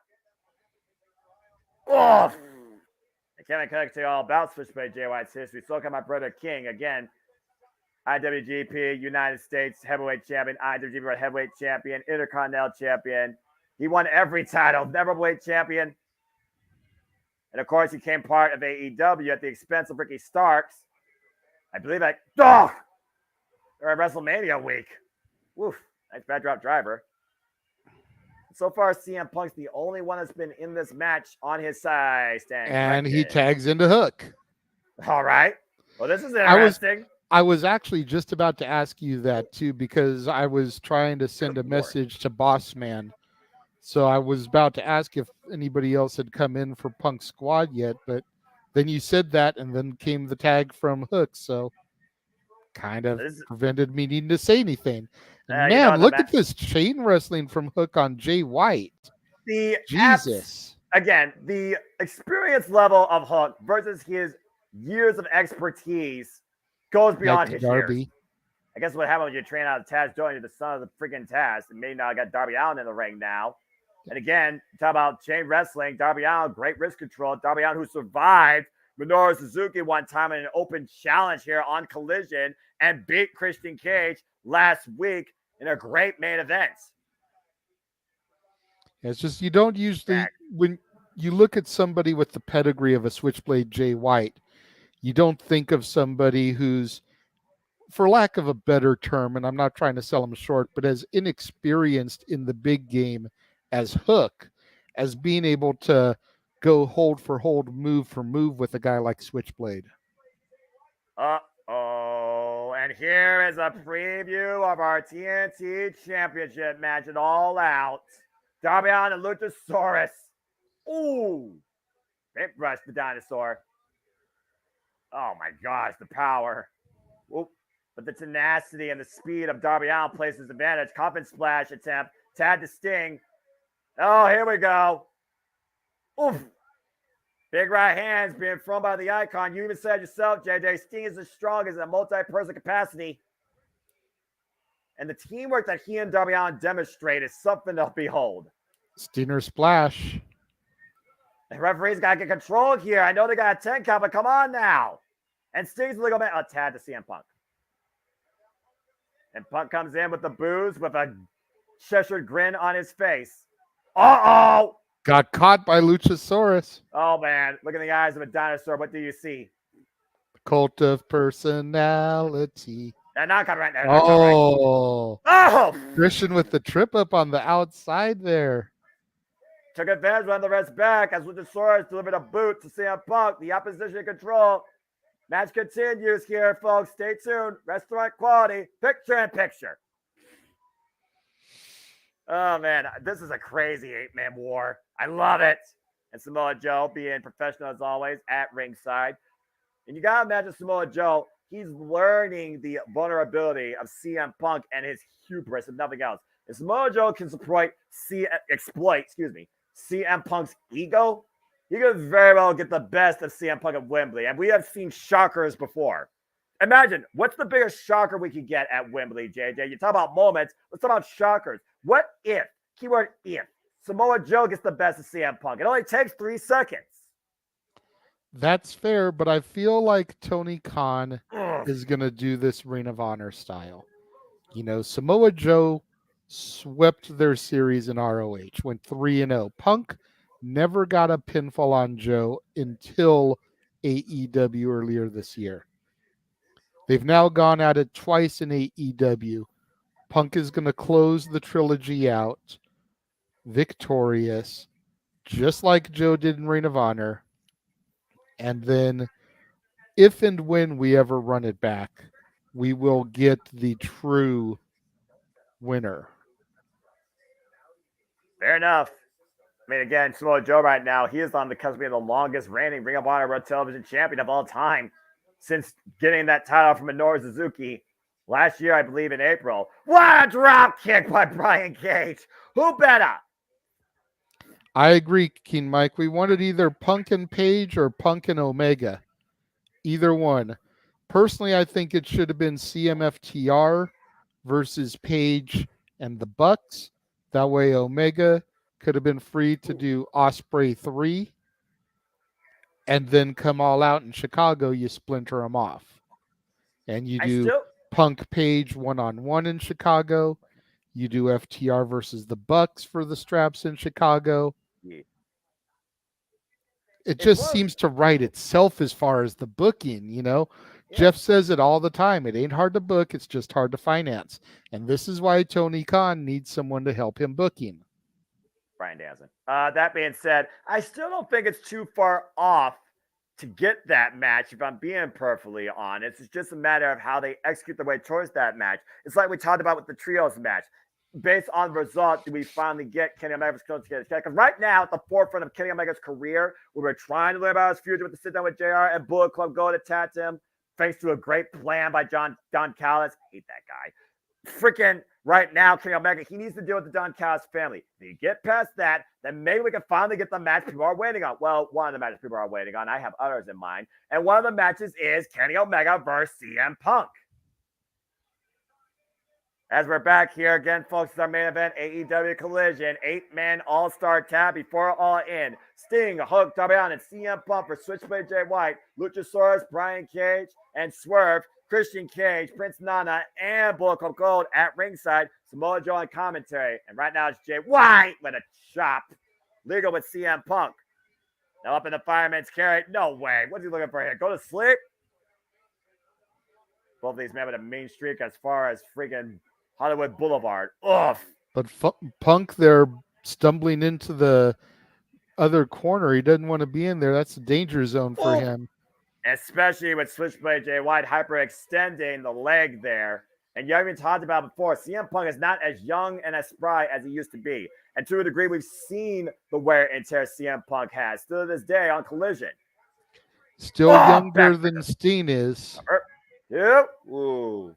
I will say this. You are right, because CM Punk has been involved in single matches, while Sting has literally been involved in tag team matches pretty much the entire duration of his AEW career.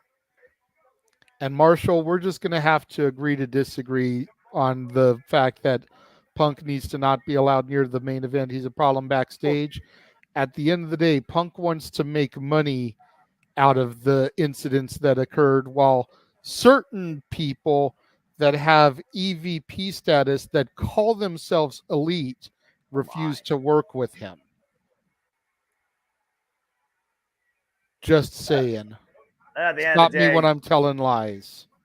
Nice CM Punk quote there, JJ. At the end of the day, you're just trying to do what's quote unquote best for business, and that should be your mentality. Exactly. Jackson Championships, profit yourself, profit your company. And that's what people like Chris Jericho and John Moxley have done, and that's why AEW is going to Wembley. And right now, CM Punk needs to find a way out of this hold and get back to his corner. Swerve Strickland right now controlling CM Punk. CM Punk with some body shots, though, elbow strikes. Takes him down, though. And right now, Swerve, that unorthodox offensive style by Swerve Strickland, hooking CM Punk up. Off! Nice vertical Matthew, suplex. I hope you're wrong about that. Nice vertical suplex there. The small of the back, CM Punk constantly grabbing here. And again, how much does this please and go in favor of Samoa Joe tomorrow at Wembley? Swerve at the top rope, double stomp miss, roll through. CM Punk just getting up. And again, I wonder if Swerve might have tweaked his ankle there. Ooh, yeah. Ooh, man. The impact, the pressure, the downward pressure on his legs, on his feet. Up kick by Punk to Swerve. Tad to hook. Here we go. Ooh. Now Fizz are going to, Jesus Christ. Now Fizz are going to pick up. Look Nice at that. takedown. You don't take down. Oh, God, you hear the impact of that lariat. And these Couple body of shots. gut punches there on the Swerve headbutt. And Swerve playing the role of a kickboxing bag here, JJ. Now the God. Beautiful overhead Hook toss. is impressive. He really is. And you look at the size differential there between Hook and some of these guys. I mean, granted, his dad is a shorty too. That's why he gets called Oompa Loompa. But like Hook is still taller than his dad. And you look at him in comparison to Swerve Strickland there. And right now, Hook is just being swung into the barricade by every person that could grab his body legally. But how much can Hook can take? We talk about Hook. We talk about his potential. Let's talk about Hook and his toughness. The fact that right now he is in this main event match, dealing with these type of odds, ahead of facing Jack Perry, who's already gotten the better of this man one-on-one. I mean, again, Hook is still in the genesis of his career. He only has one loss to his name. There you go. I mean, granted, we mentioned a couple times this is taped, but you got to figure then a little over 12 hours, Hook's going to be in the ring there against Jack Perry. Fighting for the FTW championship and, for being honest, the honor of his father. I feel that's what's more important here more than anything else right now, JJ, when it comes to Hook especially. Even though we don't really get much of that, showcase, let alone portrayed by Taz on commentary. I do still remember the first time the FTW championship was won by Hook at the hands of Ricky Starks. Taz endorsed that title and his son backstage. The point he was almost in tears. It's like, yeah, he arrived. I knew this day would come. As we go to the restaurant, quiet picture in picture as Brian Cage just paintbrushed the side of his head. So, again, this is extremely personal for the entire Taz family. And Hook with a nice scoop slam here. Nice run in with the sliding leg drop. Here's the cover. Lateral press by the machine on Hook. Gets the 2 count only. That's right. Couple more updates. Couple more updates for you for NWA 75. Go for it. Real Billy Silas defeated JR Kratos and Odinson in a 3-way match for the vacant NWA National Heavyweight Championship. Wow. I'm Colby surprised by that. Carino defeated Kerry Morton for the NWA Junior Heavyweight Championship. Got potential. He's a Carino after all, so good on him. Generation. And then looks like Joe Alonzo defeated Homicide. The Brothers of Funstruction with Violent J from the ICP defeated Magnum Muscle. And Jax Dane defeated Tim Storm in an ODQ match. Yeah, and that match I know was out of respect, and there was no respect probably shown with those two men. I do wonder how much respect's going to be shown amongst Kenny Omega, Hangman Page, and Kota Ibushi towards Switchblade Jay White, Konosuke Takeshita, and Rock Hard Juice Robinson. That trios matches Luchasaurus right now in the ring with Hook. Some interesting results there. I gotta be honest, that triple threat, I was going with Odinson. After how much Odinson impressed us during the freaking pre-show at the last NWA pay-per-view, I'm surprised he didn't won that match there. So congrats to Philly Cyrus. Completely agree. And yes, Marshall, Brodus Clay Tyrus is still NWA heavyweight champion. He'll be defending his title in the main event tomorrow for night 2 of NWA 75. And let's keep this in mind, JJ. If Tyrus loses, he will retire from pro wrestling. Yes. Against EC3, correct? That's correct. The guy that actually admitted that Control Your Narrative hurt my career and relinquished the title that you just talked about earlier, the national championship, to get a chance at the NWA World Heavyweight Championship. And meanwhile, Brian Cage, Hook trying to take a chance here. Can't lift up the machine. Swolverine, as people call him. Short range clothesline. How much would it suck to surrender that title and then lose your shot at the NWA title? It's one of those things, JJ, when you call your shot, can you capitalize on it? Or at the end of the day, do you just get butt kiss? As we are back here. Again, a lot of risks, a lot of chances, a lot of opportunities, but who will capitalize? Who will achieve? Who will get victory? Who gets the moment? And right now, we're wondering who's going to get that here tonight in this star-studded main event as we are back. And Hook and Brian Cage, Hook is good grief. Brian Cage, once again, curling his opponent like it's nothing. Are you kidding me? And up and over, Jesus. Who better, JJ? Who better? Who better than Canyon? You tell me. And you see Christian Cage right now trying to basically showcase the TNT Championship. Whoa! Nice T-bone suplex by Hook, giving him a chance here. As he created enough space, though, to make the tap. Brian Cage back up to his feet, though. Drats Hook towards center. Cheap shot to Sting. That was a foolish move. CM Punk still up on the apron. Brian Cage looking to finish it. Might be looking for that drill claw. And Hook again takes Brian Cage up and over with the suplex. I did not expect that. Like you said, JJ, the talent that Hook possesses, and still we have not fully seen the capabilities of yet. There's Chad Jay White. Chad CM Punk. Yeah, I can only imagine how much Hook is going to improve in like the next 5 years. Right? As long as he stays healthy. There's a leg lariat and Swerve right now coming into play. Nice swing around net breaker by CM Punk. CM Punk in control once again. Let me tell you something, brother. Oh, man. Or show you some of that run-in rising knee strike. There's one to Swerve. There's one to Jay White. Now I might be looking for the Bulldog clothesline combination. That's not cowboy shit right there. Sorry. There. Oof. There's a boot to Luchasaurus. Again, CM Punk loves being in the eye of the storm when it comes to controversy. It's been his MO his entire career. Cash. Hey, Eric Bischoff's bro best. Even if Eric Bischoff is an ass clown sometimes. But we all are. And CM Punk right now, again, is he taking too long here? Up on the top rope. Macho elbow. Oh, he hit it! There's the elbow. Switchblade Jay White. CM Punk is feeling it. Time to go night-night. Well, it is Saturday night. Whoa, wait a minute. And wait, swerve. There we go. Raking the eyes and wrenching the nose. There's the roll through. Go! Didn't get all that DDT. Meanwhile, Hook got all Swerve. Exploder! And now Luchasaurus, right hand destruction, hooks hook up, choke slam. Oh, Jesus, on the small of the back. The Sting. What? No.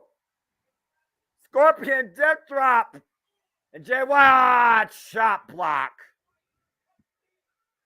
By Darby Allin, though. Right, Jay White countered. Whoop, throw Darby Allin up and over. Oof, the speed of Darby. Up and Code over. red. Code red! Down to Brian Cage. Then Darby Allin pop up. Power bomb! Jesus Christ. Deadlift up in the shoulders. Oh my God. F1000. Discus clothesline. Oh! Caught with a high kick. And Brian Cage up on CM Punk's shoulders. Looking directly at Samoa Joe. Gotta sleep! Connects! Message sent. Wait a minute. Oh, what? Coquina clutch! And the look on Joe's face. And look at Brian Cage tap out. The match is officially. JJ. Match is over, so Joe's coming to get him some. Oh God, here we go. And all hell's about to break loose. CM Punk, Samoa Joe squaring off. How much is Samoa Joe fuming right now? Look at this man. Jet Prairie and Hook. Luchasaurus, Darby Allin. All hell's broken loose at ringside. Sting and Jay White. Whoa, man. And now Hook, wham, lay a candlestick. Again, what will happen at All In? Who will make history? Who will become legendary? Who will achieve victory at Wembley Stadium? Uh-oh. Oh, man. Oh, Jesus, what an hour through the barricade. Swerve Strickland being walled by Sting with a steel chair. Action all over the place. The cameras can't keep up with this. Paul Turner can't control this. They need more security out there. They need more staff. But watch out. Now Sting and Darby Allin with implements against Swerve. And Brian Cage attacking Darby Allin. We have lost all control here at AEW Collision in chaotic fashion, only as AEW seems to do around the pay-per-views more often. Oh, man. What the hell is going to happen tomorrow night?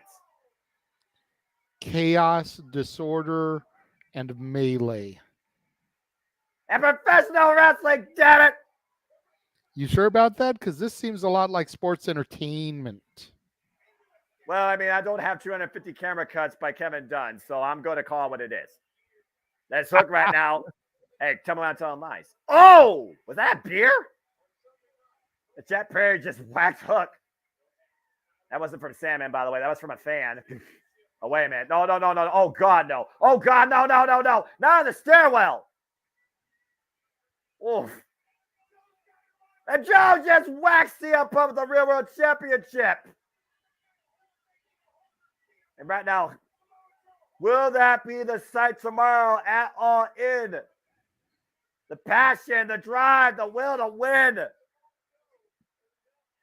Samoa Joe trying to injure CM Punk ahead of the match at All In, but still wants a piece of him enough there to take the Real World Championship and take the win in what he said should be his legacy. CM Punk, Samoa Joe, Coffin Tam, and so much more. This has been AEW Collision. We will see you guys tomorrow at Wembley Stadium for the Mega Day West on the Seminole Foster. The countdown has begun. We'll see you soon for Open Mic Night Saturday Night Shenanigans. Thank you for tuning in, everybody. Thank you and good night. AEW is the home of professional wrestling.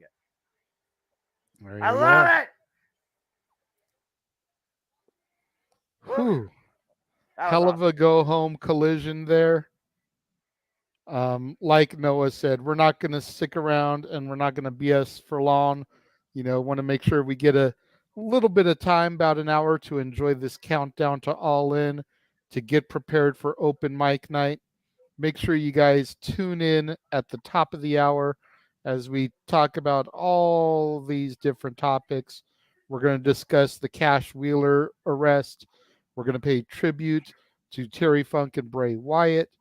We're going to discuss Tammy Sitch's sunny days as they disappear. We're going to talk about Edge's final match very briefly. Like I said, we did get into it last week, but we do have a video that Edge posted on his Twitter to kind of clarify things from last week's SmackDown.